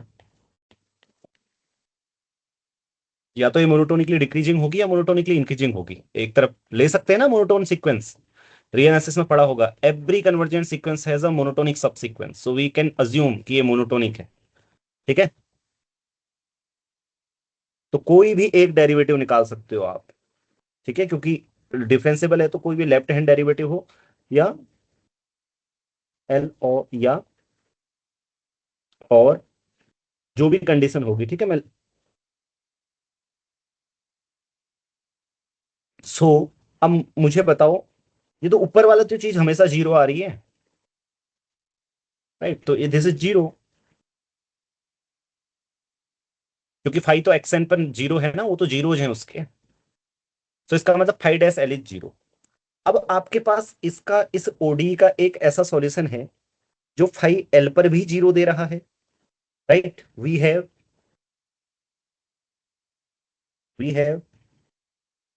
a solution five non trivial solution. वैसे तो ऐसा हो ही नहीं सकता, आप बताओ मुझे क्यों, फाइव एल और non trivial solution a solution phi such that phi dash l equal to 0 and phi double dash l equal to 0. बता सकता है कोई डबल डैश क्यों आया 0? वो मैंने प्रूफ नहीं किया, बट क्यों आया आप बता सकते हो? वैसे अभी सर ऊपर वाली ओडी में लगा के। हाँ, ऊपर वाली ओडी से आया है, बिना उसके भी आ सकता है, आपको ये बता देता हूँ, वो आप सोचना कैसे। ये वाला देखो, यहाँ पे एल पुट करोगे, फाई पुट करोगे, तो यहाँ से फाई डैश एल भी 0 आ जाएगा, एंड विच इंप्लाइज, बताओ, फाई इज आइडेंटिकली 0। पता है आपको, क्योंकि ये नॉन ट्रिवियल सॉल्यूशन है, राइट? आपने रॉन्ग स्किन में भी पढ़ा होगा कि कॉमन 0 नहीं होते फाई और फाई डैश के बाद, अगर नॉन ट्रिवियल सॉल्यूशन है तो। क्योंकि अगर आप फाई, कोई भी आपके पास नॉन जीरो सॉल्यूशन है, तो इसका एक सॉल्यूशन तो ऐसा ढूंढ सकते हैं दूसरा साई जो ये दोनों लीनियरली इंडिपेंडेंट हो, तो ये फंडामेंटल सेट बनाएंगे। फिर इसके दो कॉमन जीरोज नहीं हो सकते, ये सब आपने पढ़ा होगा, I am sure, right?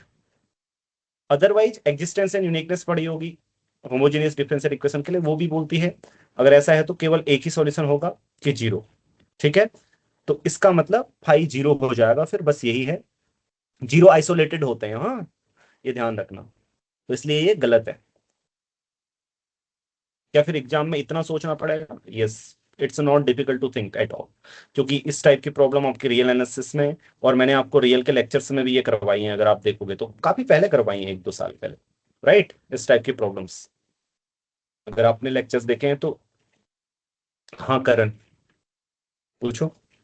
Sir phi double dash L equal to 0 लाने की भी जरूरत नहीं होती ना, वो तो अगर उससे एक कम पे भी 0 चलता रहे तो भी 0 ही आता है, fundamental theorem of linear homogeneous differential equation. हाँ, क्या बोला आपने? फाई सर मतलब मैं कह रहा हूँ कि phi double dash L equal to 0 लाने की भी जरूरत नहीं होती ना इसमें, मतलब सिर्फ फाई एल 0 है, फाई डैश एल 0 है तो ही फाई 0 हो जाएगा, और डबल डैश देखने की जरूरत नहीं पड़ती। क्यों? Sir because fundamental theorem of linear homogeneous differential equation ये कहती है ना कि फाई ऑफ n माइनस 1 तक बस 0 दिखा दो। Yes yes yes yes yes yes, you are right, केवल इतना इनफ है, हालांकि ये 0 होगा बट इट्स इनफ, ठीक है? That's enough, okay? और रीजन? सर ये जो ऑप्शन है ये RX से इंडिपेंडेंट है, RX का तो इसमें कोई यूज नहीं हुआ, जो RX दे रखा है डेफिनेशन में। हाँ हाँ हाँ, उसका यूज अब होगा, RX कंटिन्यूअस है, ये यूज है बस, मतलब कंटिन्यूअस डिफरेंशियल इक्वेशन के लिए ऐसा होता है, मतलब ये होमोजेनियस डिफरेंशियल इक्वेशन है ना यहाँ पे, उसमें RX की कंटिन्यूटी यूज होती है जब वो सब प्रूफ करते हैं, तो हम वही तो यहाँ से ये कह रहे हैं। अब RX का यूज होता है अब आगे आने वाले उसमें 2, 3, 4, ठीक है? ये क्लियर है सबको? इस टर्म कंपैरिजन थ्योरम कराऊंगा, जीरोज आर आइसोलेटेड, वहीं आप पढ़ लेते हैं, अगर आप एग्जाम में होते तो आपको इतना लंबा नहीं करना पड़ता, बल्कि आपको पता चलता जीरो आइसोलेटेड होते हैं तो लिमिट पॉइंट नहीं हो सकता जीरोज का, ठीक है? तो वहीं आप इसको एकदम गलत कर देते, बट मैंने सोचा चलो करा देता हूं, कई बार इस तरीके के क्वेश्चन आपसे इंटरव्यूज में भी पूछे जाते हैं, और ये अच्छी चीजें हैं, ऐसे करोगे तो। चलो, सो अब देखो दूसरा वाला, अब करते हैं कंपेयर। मैंने अभी क्लास स्टार्ट होने से पहले आपसे एक क्वेश्चन पूछा था कि अब पूछा क्या है, देखो दूसरा ऑप्शन ध्यान से देखो। दूसरा ऑप्शन बोल रहा है there exist a non trivial solution phi and a sequence xn such that xn tends to infinity and phi xn a 0, यानी कि जीरोज की ऐसी सीक्वेंस एग्जिस्ट करेगी फाई के जो क्या हो, unbounded, properly divergent to infinity हो, ठीक है? ये बोला है, इसको कैसे करेंगे? अब आती है सिस्टम कंपैरिजन थ्योरम। तो सबसे पहले ये बताओ, limit extending to infinity RX आपका क्या है? Limit extending to infinity x² sine 1/x into 1/x, ठीक है? इधर वाला 1 आता है, आपको पता होगा क्यों, ओके? तो ये इंफिनिटी हो गया, okay? So there exist a m belongs to R such that कितने लोग राजी हैं इस बात से?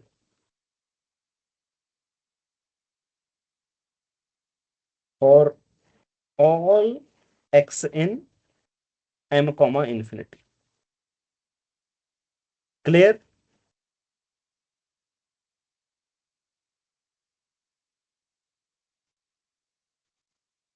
अनुश्री, ऐसा होगा? Yes sir. ध्यान दे रहे हो ना? स्टार्ट करते समय ऐसे ही यस सर। ओके, तो ठीक है, क्योंकि लिमिट इन्फिनिटी है तो एक स्टेज के बाद 1 से बड़ा हो जाएगा। Now compare your given ODE with this. हमारी गिवन ओडी क्या है? ये है एन, इसके साथ कंपेयर करेंगे y double dash 1 into y equal to 0। ठीक है, इसका एक सॉल्यूशन ले लो साइन एक्स। उसके जीरोज क्या है? जीरोज क्या है? N pi, right? तो साइन एक्स का आप ग्राफ जानते हैं, तो ऐसे करके, तो यहां पर किसके एक जीरो होंगे? नॉन ट्रिवियल सॉल्यूशन के। किसके? स्टर्म कंपैरिजन थ्योरम से। ठीक है, so there exist a non trivial solution. वैसे किसी भी नॉन ट्रिवियल सॉल्यूशन के, by the way, trivial solution such that phi है जीरो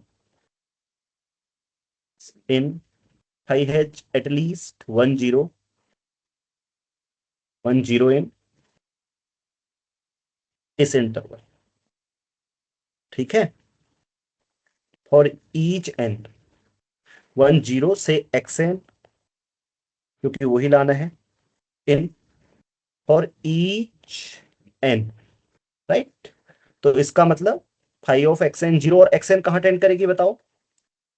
आपको दिखाई दे रही है, right? And limit x n is infinity. तो दूसरा वाला ऑप्शन ट्रू है। इंटरेस्टिंग है या नहीं, आप सर, बताओ। पूछो। सर यहाँ पर हम ऐसा कह सकते हैं कि for every non trivial solution, क्योंकि जो भी एग्जिस्ट करेगा उसके लिए ऐसा होना अनिवार्य है। जैसे हमने लिखा है ना, there exist a non trivial solution such that this happens. तो कंपैरिजन मैं थ्योरम पूछ का रहा हूँ कि हाँ, समझ गया मैं आपका question. For the being time कि एक नॉन ट्रिवियल सॉल्यूशन ऐसा होता है, मुझे स्टर्म कंपैरिजन थ्योरम का एग्जैक्ट स्टेटमेंट मैं आपको कल प्रूव करके और सब कुछ बताऊंगा, ठीक है? लेकिन एक होता है, इतना पता है मुझे अभी कंफर्म। तो कल मैं इसका प्रूव कराऊंगा एक थ्योरी क्लास में, तो उसमें फिर प्रूव के वक्त हम ये सब देख लेंगे, ठीक है? बट अभी की रिक्वायरमेंट जो है वो फुलफिल हो रही है, राइट? समझे? हाँ, ओके सौविक, सर। सौविक बोलो। सर स्ट्रॉन्ग कंपैरिजन थ्योरम से हम कैसे बता सकते हैं कि दोनों के अंदर रूट रहेगा? देखो, स्टर्म कंपैरिजन थ्योरम अभी मैंने बताई ना आपको, R2 की जगह यहाँ 1 है, ठीक है? Between any two consecutive zeros of y2 there is at least 1 0 of y1। इसका जो नॉन ट्रिवियल सॉल्यूशन होगा उसके, उसका एक जीरो रहेगा। क्लियर? सर अच्छा सर, ठीक है। हाँ, तो मैंने R2 की जगह 1 लिया है, उसके साथ कंपेयर किया है साइन एक्स। अब 1 मिनट दो, हाँ मुझे, मैं आपको तुम्हारा क्वेश्चन आंसर करता हूँ, देखता हूँ मैं।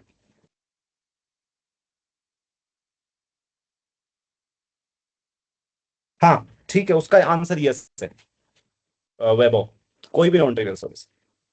जी, और मैं ये पूछ रहा था सर कि जीरोस के बारे में तो ये हमें बता देता है, पर जो एग्जिस्टेंस ऑफ सॉल्यूशन है कि सॉल्यूशन एग्जिस्ट करेगा, सर उसके बारे में हम कैसे कहेंगे? एक्जिस्टेंस मतलब यूनिकनेस बताती है वो तो। अच्छा, ओके, फाइन, ठीक है सर, थैंक यू।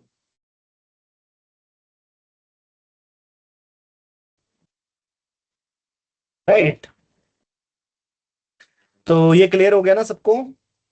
अब ये वाला मुझे नहीं लगता मुझे आपको बताने की आवश्यकता है, इसमें आप एक्सपर्ट हैं और आप मुझे ये बताएंगे, सारे एक्सपर्ट है ना इसमें?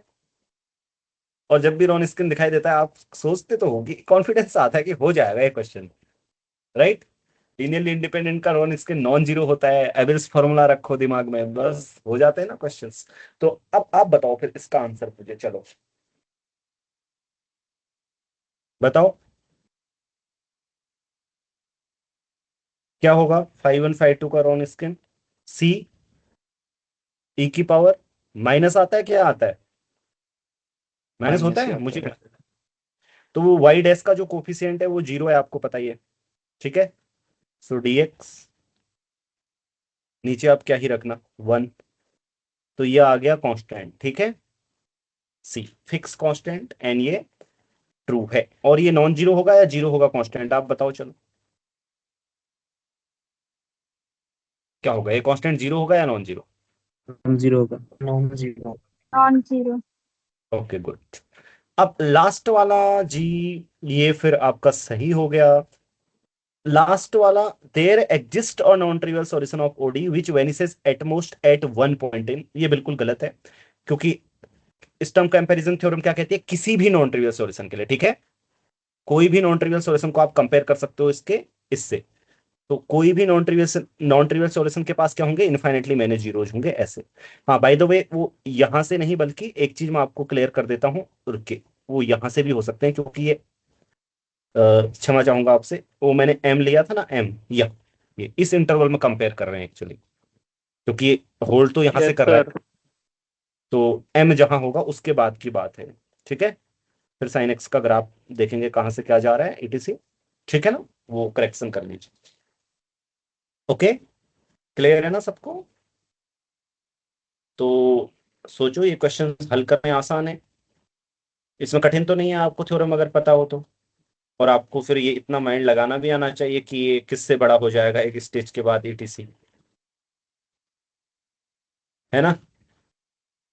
पर तुम तो कई कई बार तो एग्जाम में ऐसा माइंड लगा लेते हो कि भैया रॉन स्किन का है तो देख लेते हैं, ये तो सही है, अगर ये सही होगा तो फिर ये गलत होगा, चलो दो सही दो गलत कर देते हैं, लास्ट लास्ट में कभी करते हो ऐसा, यार क्लोज तो सही होते हैं कम से कम।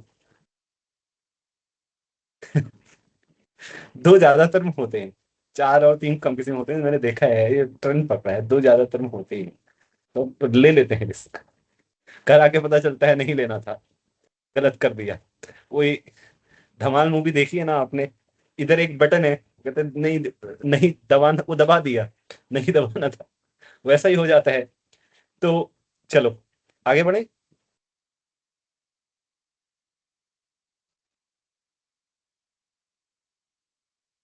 आप भी तो वही करते हो, कोई आप बटन से अलग थोड़ी काम करते हो, बटन ही तो दबाते हो वहां माउस का। वही कहता है नहीं दबाना था, पहले सुन लेना था पूरा, पढ़ के आना था, उसके बाद दबाना है या नहीं दबाना है सोचना था, ऐसे करके।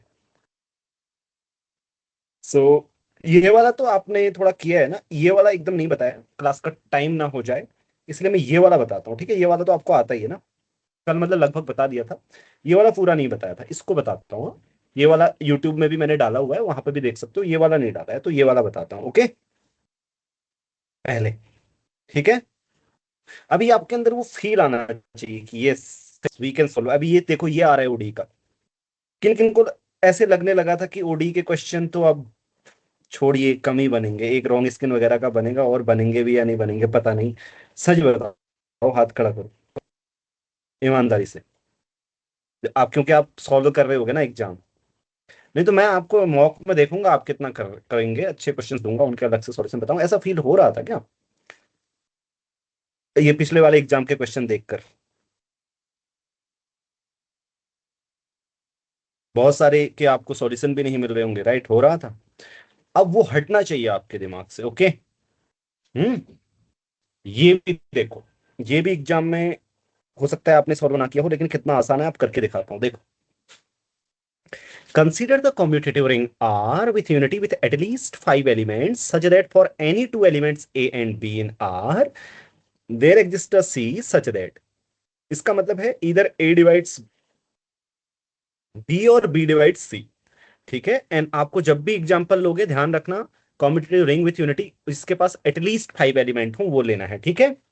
सो R has a unique maximal ideal, which of the following necessarily true बोला है, statement necessarily true, R has a unique maximal ideal. सबसे पहले इसी को कर लेते हैं, मान लेते हैं कि लेट, अब हमें एक इंट्यूशन आ जाएगा कि इसके पास यूनिक आइडियल होगी, वो तब आएगा जब आपने क्वेश्चंस किए होंगे अलजेब्रा में कुछ इस टाइप के, इधर A divides B, B divides A, तो इसका मतलब कोई, या तो जब भी दो आइडियल्स लेंगे ना ए और बी से जनरेट, एक दूसरे के अंदर कंटेन होगी क्या, वही यूज हो सकता है। Okay let's see. नहीं तो आप बोलोगे आपको कैसे पता चला पहले ये वाला कर रहे हैं, तो आप प्रैक्टिस पे डिपेंड करता है, नहीं तो आप दोनों डायरेक्शन में सोचते हो, फिर जो नहीं होती है तो फिर दूसरी में आते हो ऐसे करके।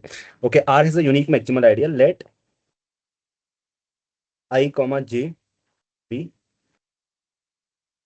कॉन्ट्राडिक्शन से कर रहे हैं, हाँ, two ideals of R, so there exists a comma b such that a is in I but not in j, b is not in I but in j। ये आप बताओ कौन कौन राजी हैं इस बात से, जल्दी से। मैक्सिमल आइडियल्स है ना, विद टू मैक्सिमल।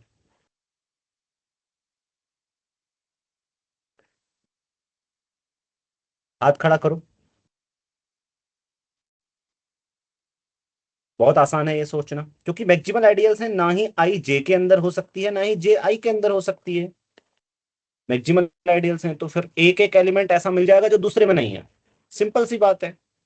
हाँ, अब लेकिन ऐसे ए और बी के लिए आपका क्या होगा, so without loss of generality A is contained in B, right.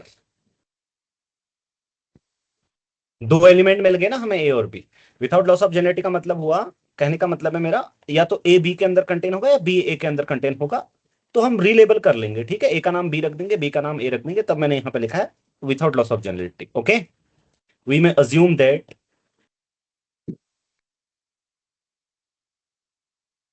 assume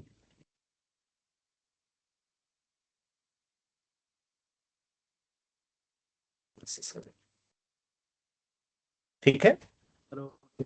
हाँ हाँ हाँ सर बोलिए। काम नहीं कर रहा है, मैं ले। अब इसमें मैं क्या कर सकता हूँ, मैं तो सोच रहा था कोई डाउट। हाँ, क्या करूं मैं, बताऊं, मैं कुछ कर सकता हूं इसमें।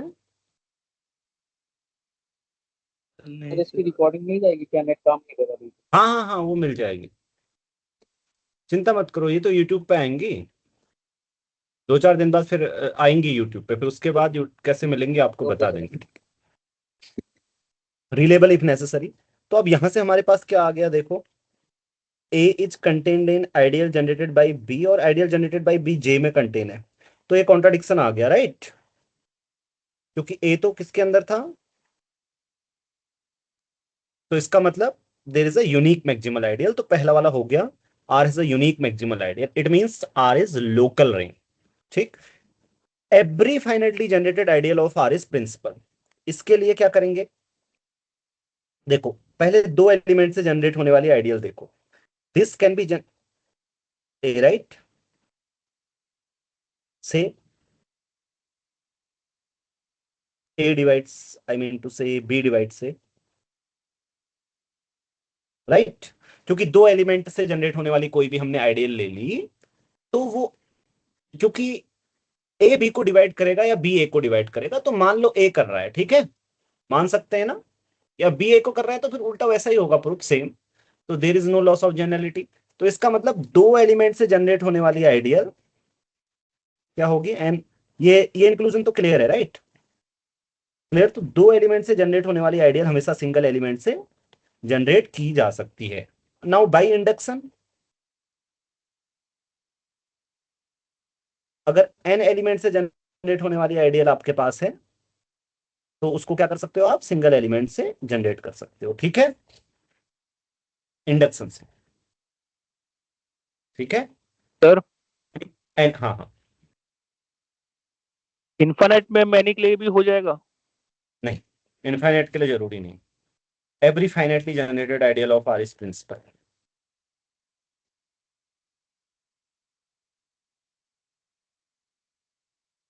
ओके, अब try to find out an example, I am not saying कि जरूरी नहीं है, आप एक एग्जांपल फाइंड करने का कोशिश करो, वो यहाँ पे तो नेसेसरी नहीं है, बट ठीक है, अच्छा क्वेश्चन है, ठीक है। कोई ऐसा पीआईडी है, सॉरी नॉन पीआईडी है, I mean to say, okay, अब आते हैं R is a integral domain and R is a Euclidean domain. अब देखो काउंटर एग्जांपल कैसे दिमाग में आने वाला है। सबसे पहले अब आप काउंटर एग्जांपल के लिए ये सोचो अपने मन में। अब आपको पता चल गया कि एक तो लोकल रिंग होगी, दूसरी होगी प्रिंसिपल आइडियल रिंग अगर फाइनाइट है, ठीक है ना।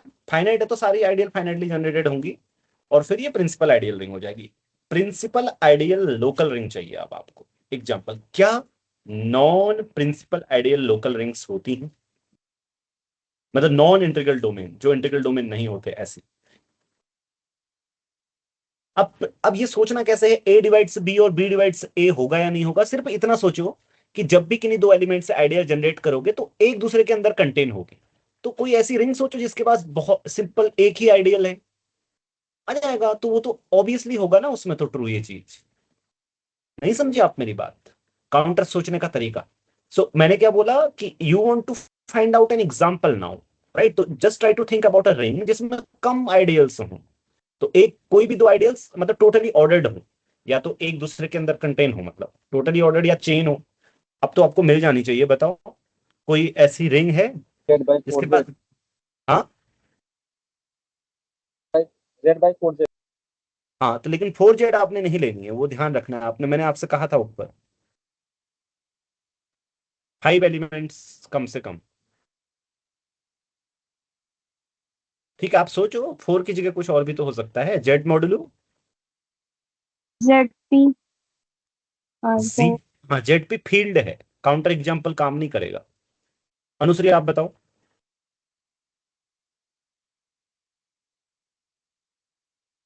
Z mod 8Z। 8Z ये काम कर जाएगा मेरे 8Z 8Z में वर्क। और भी और आसान ले सकते हैं। P² ठीक है। नहीं Z6 काम नहीं करेगा, that will not work. Z modulo 6Z उसके पास यूनिक मैक्सिमल आइडियल नहीं है। मैंने कहा सोचते वक्त आप ये भी ध्यान रखना कि उसके पास यूनिक मैक्सिमल आइडियल होनी चाहिए, वो आप ध्यान नहीं रख रहे हैं। नहीं तो आपका समय व्यर्थ होगा। जब भी आपके ऊपर वाले दो ऑप्शन से आपको क्या सीखने को मिला, नाउ मैं अगर कोई भी रिंग के बारे में सोचूंगा तो वो दो तो उसमें सेटिस्फाई होनी ही चाहिए, 1 और 2 तब। और जिसमें नहीं हो रहा है उसको तो मैं सोचूंगा ही नहीं, क्योंकि सोचोगे और फिर उसमें नहीं मिलेगा, वो समय का व्यर्थ है। तो फिर ऊपर के दो में जो आपने समय लगाया वो सार्थक कहाँ होगा। तो ये है, देखो इसकी रिंग्स क्या है। एक पी से जनरेट होने वाली, ये इसके आइडियल्स हैं और इसके पास यूनिक मैक्सिमल आइडियल होती है। इनमें किसी भी दो आइडियल्स के लिए ऑब्वियसली ये ट्रू होगा, या तो ए बी में कंटेन होगी या ऊपर वाली, क्योंकि आइडियल ही उतनी है उसके पास। तीनों में से कोई, जैसे कोई भी दो एलिमेंट पिक करो यहां से, तो तीनों में से कोई आइडियल होगी। ए से जनरेट होने वाली आइडियल या तो ये होगी या ये होगी या ये होगी। तो आपको हमेशा ऐसा मिलेगा, राइट। तो ए डिवाइड्स बी और B divides C, B divides A possible है। I mean no need to think, मतलब बहुत कठिन नहीं है सोचना। अगर आप ऐसे जाओ तो सोचो, आपको आ जाएगा। नहीं तो आपको अभी तक नहीं हुआ है तो इसका मतलब क्या है, आप ऐसे सोच नहीं रहे थे। सो ये ना ही इंटीग्रल डोमेन है, नॉट आईडी। ईडी तो फिर क्यों ही होगा, है ना। इंटीग्रल डोमेन ही नहीं है तो यूक्लिडियन डोमेन कैसे हो गया। ठीक है, तो ये गलत और ये सही। समझ में आ गया कैसे सोचना है। कुछ भी ऐसा नहीं है जो बहुत कठिन है, सिंपल एग्जांपल है, राइट। लेकिन आपको पता है आपसे क्यों नहीं हुआ, मैं आपको बताता हूँ। एक्चुअली आपको ये पता नहीं चला कि इसमें ये हाइपोथेसिस सेटिस्फाई होगी। नहीं तो आप इसके बारे में नहीं सोचेंगे, आप सोचो तो ये तो सिंपल रिंग है, राइट। सही बात है ना। आप सोचो आपको क्यों नहीं पता चला। अगर आप इसको सॉल्व कर रहे थे तो आपके दिमाग में अगर काउंटर एग्जांपल नहीं आया था तो यही कारण होगा कि आपको ये नहीं पता होगा कि इसमें ए डिवाइड से बी या बी डिवाइड से पॉसिबल दिखाई नहीं दे रहा होगा। और देखने का तरीका मैंने आपसे कहा ये है, समझ गए, राइट। हाँ, ओके। तो अब और क्वेश्चन, अब ये वाला देखो ओडी का फिर से आ गया। कंसीडर द फॉलोइंग स्टेटमेंट, कुछ होमवर्क दूंगा, इसके भी कल टेलर सीरीज वाले भी करा दूंगा, ठीक है। थ्योरी करा दूंगा, एक कल के लेक्चर में या परसों के लेक्चर में थ्योरी करा दूंगा इन सब की, ठीक है। टेलर सीरीज की, स्टम्प कंपैरिजन थ्योरम की, एंड एग्जिस्टेंस एंड यूनिकनेस की, जो जरूरी है, ठीक है। उसके बाद फिर क्वेश्चन का कलेक्शन देके वो भी आपको दे दूंगा। अब फिर आपके ऊपर डिपेंड करता है कि आप कितना अच्छा करते हैं एग्जाम में। द इनिशियल वैल्यू प्रॉब्लम मैं अपनी तरफ से पूरा कर दूंगा। Initial value problem has a tailor series solution about the point x, 0। देखो सबसे पहली बात, ये एनालिटिक फंक्शन है ना। इसका पावर, इसके पास टेलर सीरीज है, आपको पता ही है, e⁻x के पास होती है, तो इसके पास भी है, राइट, अराउंड 0। सबको पता है ना ऐसे, ठीक है। तो जब भी इसके ये कोफिशिएंट क्या होते हैं, एनालिटिक होते हैं, वन भी एनालिटिक है और ये भी एनालिटिक होता है, तो टेलर सीरीज सॉल्यूशन होता है। ये थ्योरी है, ठीक है, मैं आपको करके दिखाऊंगा उसमें। तो ये ट्रू है। अब second, the initial value problem, यहाँ पे आर एक्स ये है। अब आपको बता दूं, ये एनालिटिक नहीं है। किस किस को पता है? क्योंकि इसकी जो टेलर सीरीज है वो कन्वर्ज 0 पे करती है, इस पे नहीं करती है। क्योंकि इसके डेरिवेटिव सबको पता है, ये फंक्शन आपने देखा होगा, मैंने आईएसआई में भी आपको करवाया था, ये प्रूव करने को आया था कि इसके डेरिवेटिव 0 पर क्या होते हैं, बताओ। 0 आ जाएगा। 0 आ रहा है, राइट। इसका nth ऑर्डर डेरिवेटिव 0 पर 0 आता है, ये आपके लिए होमवर्क है प्रूव करना। तो ये एनालिटिक फंक्शन नहीं है, क्योंकि टेलर सीरीज तो क्या आएगी, 0 पे कन्वर्ज करेगी, इस पे नहीं कर रही कन्वर्ज। तो अब अगर ये एनालिटिक फंक्शन नहीं है तो यहाँ पे टेलर सीरीज सॉल्यूशन नहीं हो सकता। क्योंकि अगर कोई आपके पास एनालिटिक फंक्शन है, मान लो y, तो y डैश भी एनालिटिक होता है और दो एनालिटिक फंक्शन का सम भी एनालिटिक होता है, जबकि ये एनालिटिक नहीं है, इसलिए इसके पास नहीं होगा। सिंपल सी बात, Taylor series solution about the point x equal to 0, right. So p is true and q is false. देखो इतने आसान है ये क्वेश्चंस, ओके। जिनको आप बहुत भारी समझ रहे थे, ओडी के जो पिछली बार आए हैं, कितने मार्क्स आपके आ सकते थे? आपको पता है पिछली बार कट ऑफ कम क्यों गई?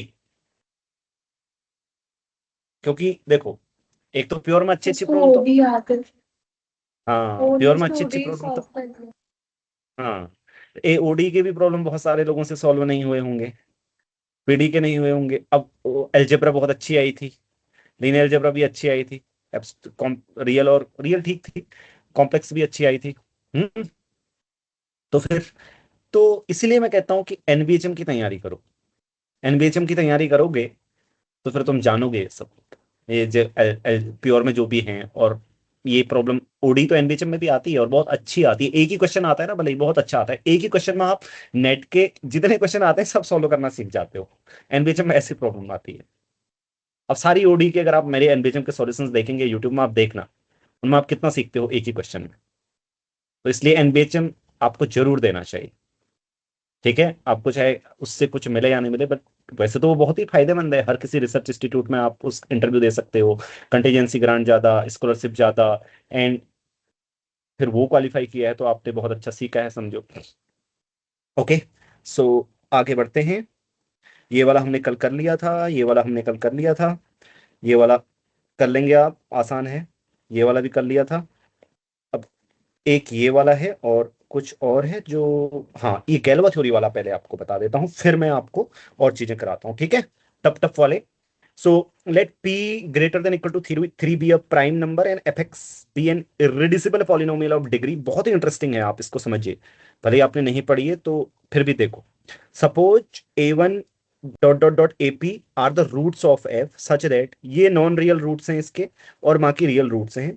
तो k क्या है, स्प्लिटिंग फील्ड है किसका, इररिड्यूसिबल पॉलिनोमियल का, ठीक है, वही सब लिखा है नीचे।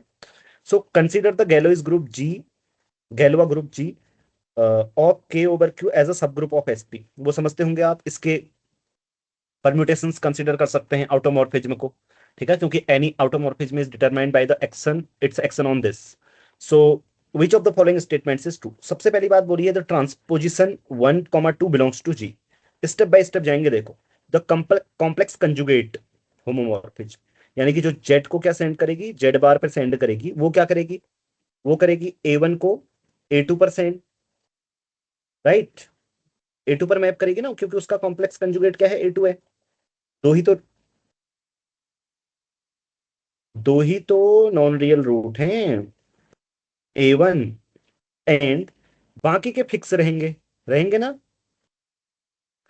क्यों फिक्स रहेंगे, कौन बताएगा? तो उनका कॉन्जुगेट हाँ, क्योंकि वो रियल नंबर्स हैं इसलिए। तो इसका मतलब ये कौन से परम्यूटेशन को डिनोट कर रही है? 1-2 ट्रांसपोजिशन को। तो इसका मतलब 1-2 बिलोंग्स टू जी। तो ये ट्रू हुआ।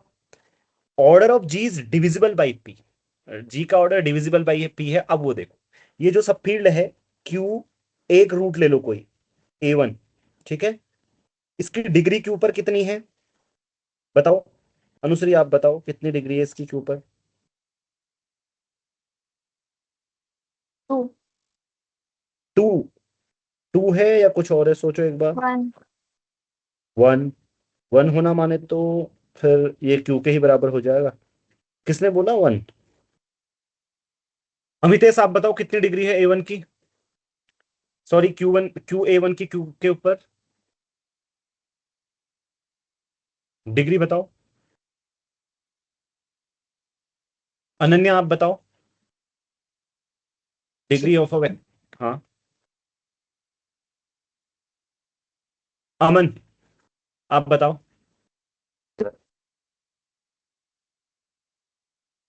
सर हाँ, इंडेक्स आएगा ना as a no no, vector space. I mean see you should tell me as a vector space index क्या डिग्री बताओ क्योंकि ऊपर क्या है। या हाथ खड़ा करो जिसको आ रही है, जल्दी हाथ खड़ा करो।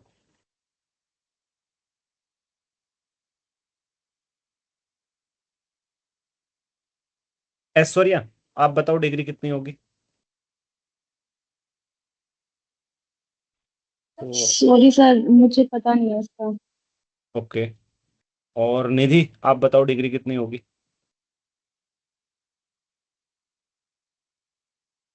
रोहित जी आप बताओ।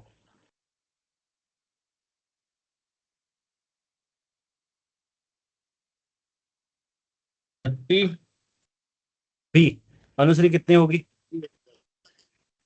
P पी डिग्री होगी, राइट? क्योंकि इररेड्यूसिबल पॉलिनोमियल की डिग्री कितनी है? पी है, तो पी डिग्री होगी इसकी। सो इसकी अगर पी डिग्री है तो QA1 will correspond to a subgroup of, बताओ। आगे पूरा करो। सब ग्रुप ऑफ इंडेक्स पी। इसका मतलब अगर पी इंडेक्स का सब ग्रुप है तो पी डिवाइड्स इंडेक्स, हमेशा क्या करता है? ग्रुप के ऑर्डर को डिवाइड करता है। तो ये वाला भी सही हो गया। अब मुझे ये बताओ एसपी के अंदर पी ऑर्डर के एलिमेंट कौन होते हैं? इसका मतलब अगर पी डिवाइड्स, इसका मतलब हुआ G has element of order P, right? Hmm, Cauchy theorem. P divide कर रहे हैं तो now let me know what elements are of order P inside SP, अगर पी प्राइम है तो। पी साइकिल्स होंगे। Only only P cycles cycle. Only. So it means a P cycle belongs to G, right? Third वाला भी follow हुआ, है ना? P cycle belongs to G. अब मुझे ये बताओ एसपी का कोई ऐसा सब ग्रुप जिसमें पी साइकिल भी हो और टू साइकिल भी हो एक, तो वो कौन होगा? हाथ खड़ा करेंगे, बताएंगे नहीं डायरेक्ट जिसको आता है। और P cycle and a transposition, ये एल्जेब्रा का क्वेश्चन है, सिंपल ग्रुप थ्योरी का।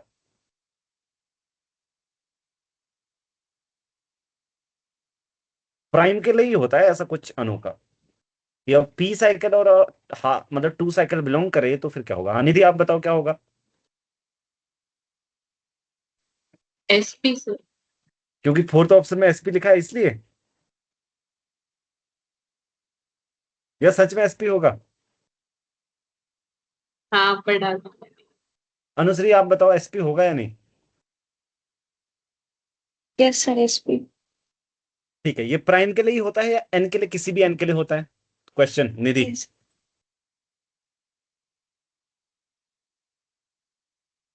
अगर पी की जगह एन होता तब भी ये ट्रू होता कि कोई एन साइकिल हो और कोई टू साइकिल हो, तो पूरा ग्रुप जनरेट हो जाएगा क्या?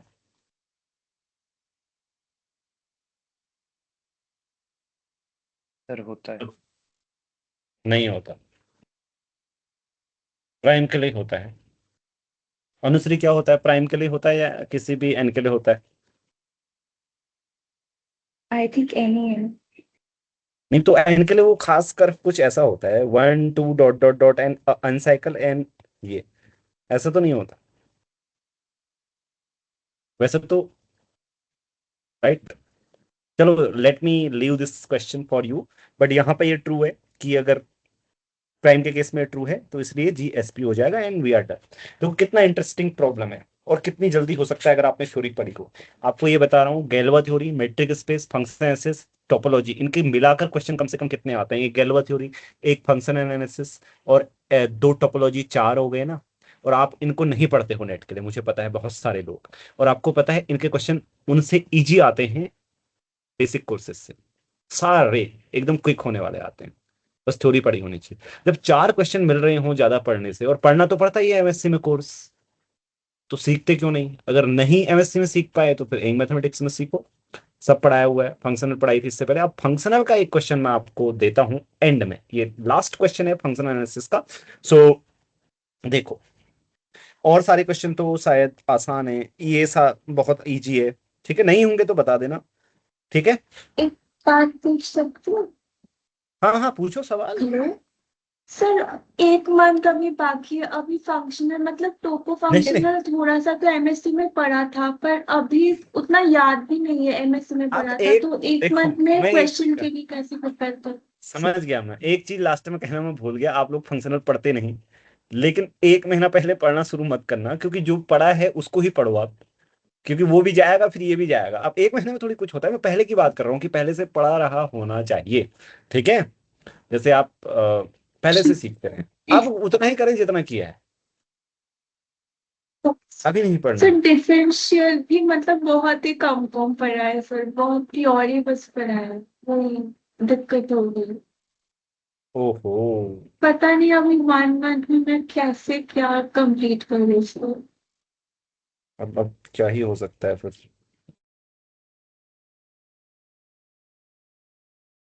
गिव मी 1 मिनट, दे रहा हूँ आपको मैं वो वाला क्वेश्चन। एक्चुअली आज कॉपी एंड पेस्ट नहीं हो रहा है, नोटेबिलिटी।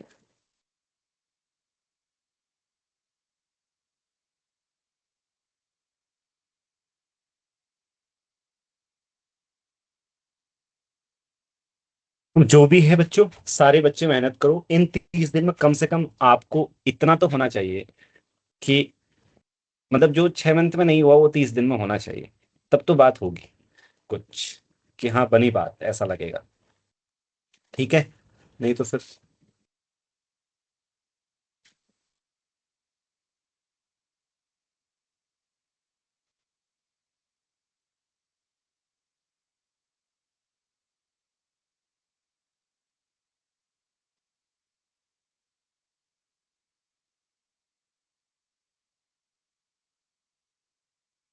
सो मुझे स्क्रीन वो करनी पड़ेगी, हाँ? और कोई तरीका है? नहीं, कोई भी तरीका नहीं है।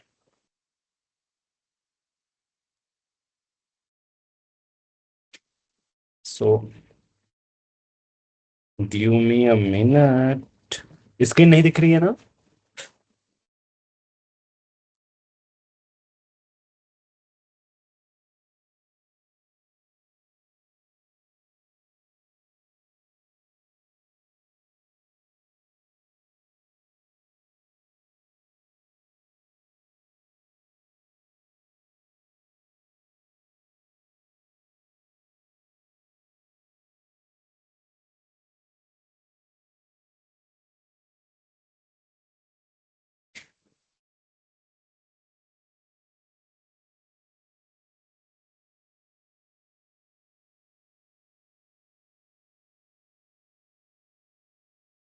चलो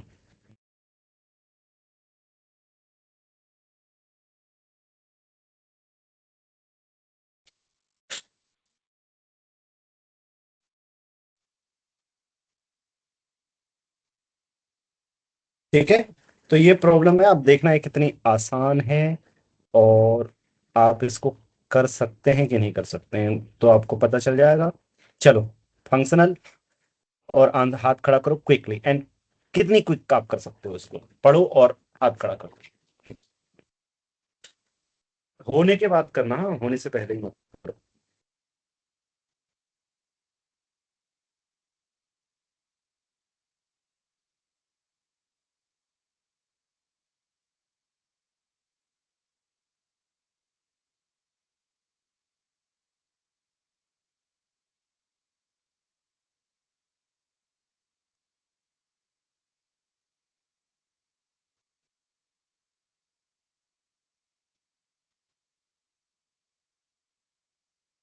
Raise your hand. I'm waiting.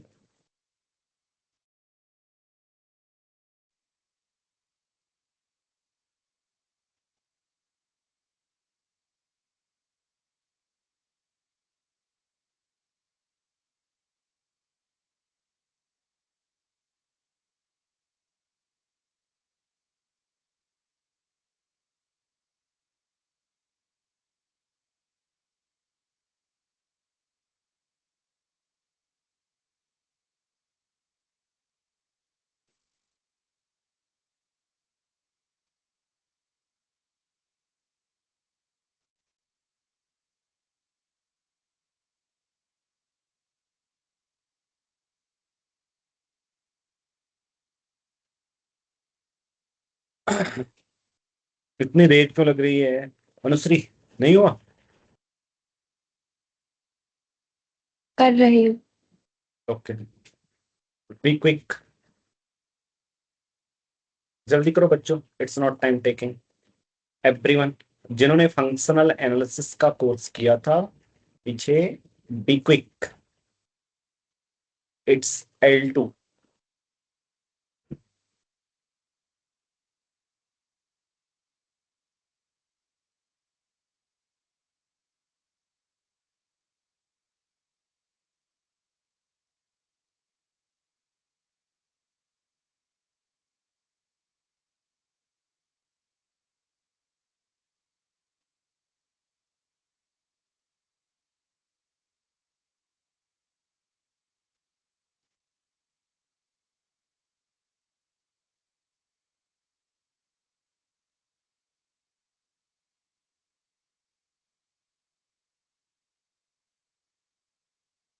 अमन बताओ आप, कौन कौन सा सही है?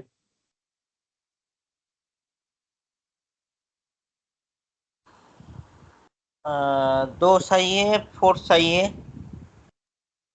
पहला वाला क्यों सही नहीं है? और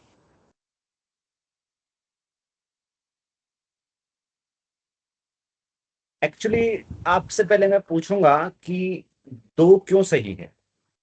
चलो पहले आप बताइए वन क्यों सही नहीं है, दो की तो फिर पूछते हैं। वन क्यों सही नहीं है?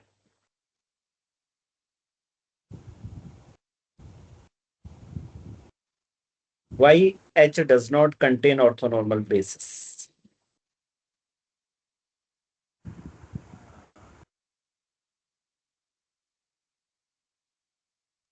I can't hear you.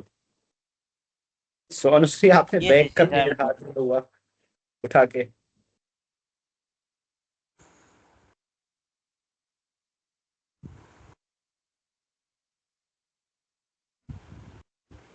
हाँ रोहित आप बताओ कौन कौन सा सही है? तीसरा चौथा। अच्छा पहला वाला क्यों सही नहीं है आप वो बताओ।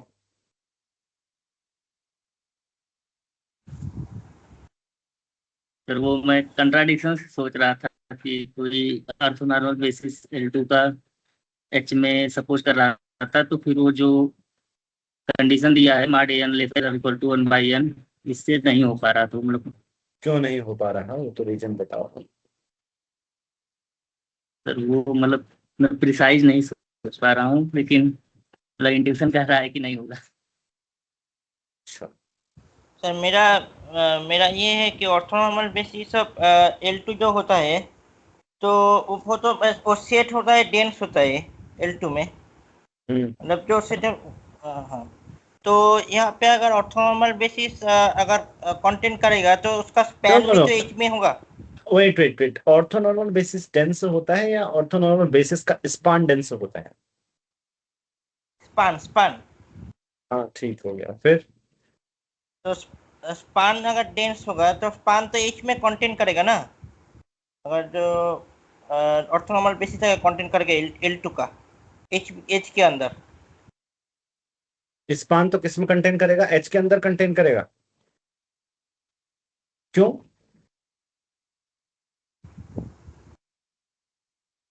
क्यों करेगा एच के अंदर कंटेन? एच क्या लीनियर सब स्पेस है? नहीं। लीनियर सब स्पेस तो नहीं है। क्योंकि E1 प्लस E1 को ऐड करो, नहीं E1 इसके अंदर आता है लेकिन E1 प्लस E1 नहीं आता है, हाँ so right right right right okay okay which contains a orthonormal basis or not.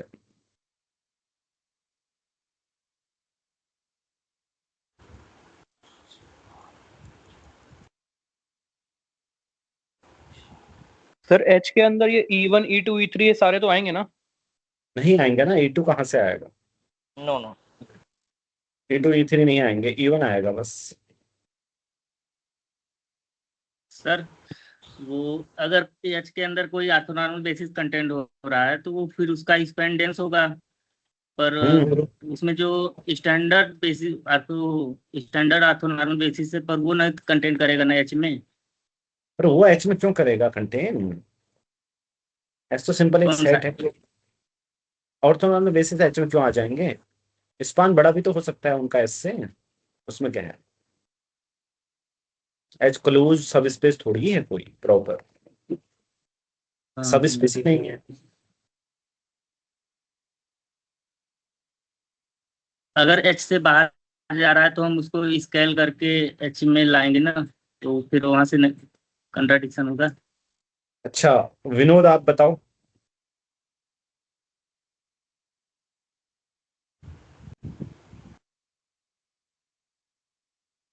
Sir H contains an orthonormal basis कह रहा है, तो अगर ऑर्थोनॉर्मल बेसिस कंटेन करेगा तो उसके अंदर जितने भी ए एन टाइप की सीक्वेंसेस होंगी उनके लिए हाँ ट्रू होना चाहिए कि उनका इनर प्रोडक्ट लेस या तो 1 हो अगर सेम है तो, और अगर अलग है तो उनका नेट प्रोडक्ट 0 आना चाहिए, मतलब अदर से क्या 1 आना चाहिए, अदर देन 0 आना चाहिए। हाँ तो सर उसके अकॉर्डिंग जब करेंगे तो सिर्फ एन इक्वल जब 1 रखेंगे तभी सेटिस्फाई कर पाएगा ये एन का मॉड जो लेस देन 1 हो। पर एक ही ऑर्थोनॉर्मल बेसिस थोड़ी है, बहुत सारे नॉर्मल बेसिस हो सकते हैं। हाँ, तब कंटेन्स नहीं होगा ना वो एच के अंदर से। अच्छा इसलिए सर फर्स्ट वाला रॉन्ग हो जाएगा और लीनियर सब स्पेस ऑफ L2 नहीं बनेगा ये।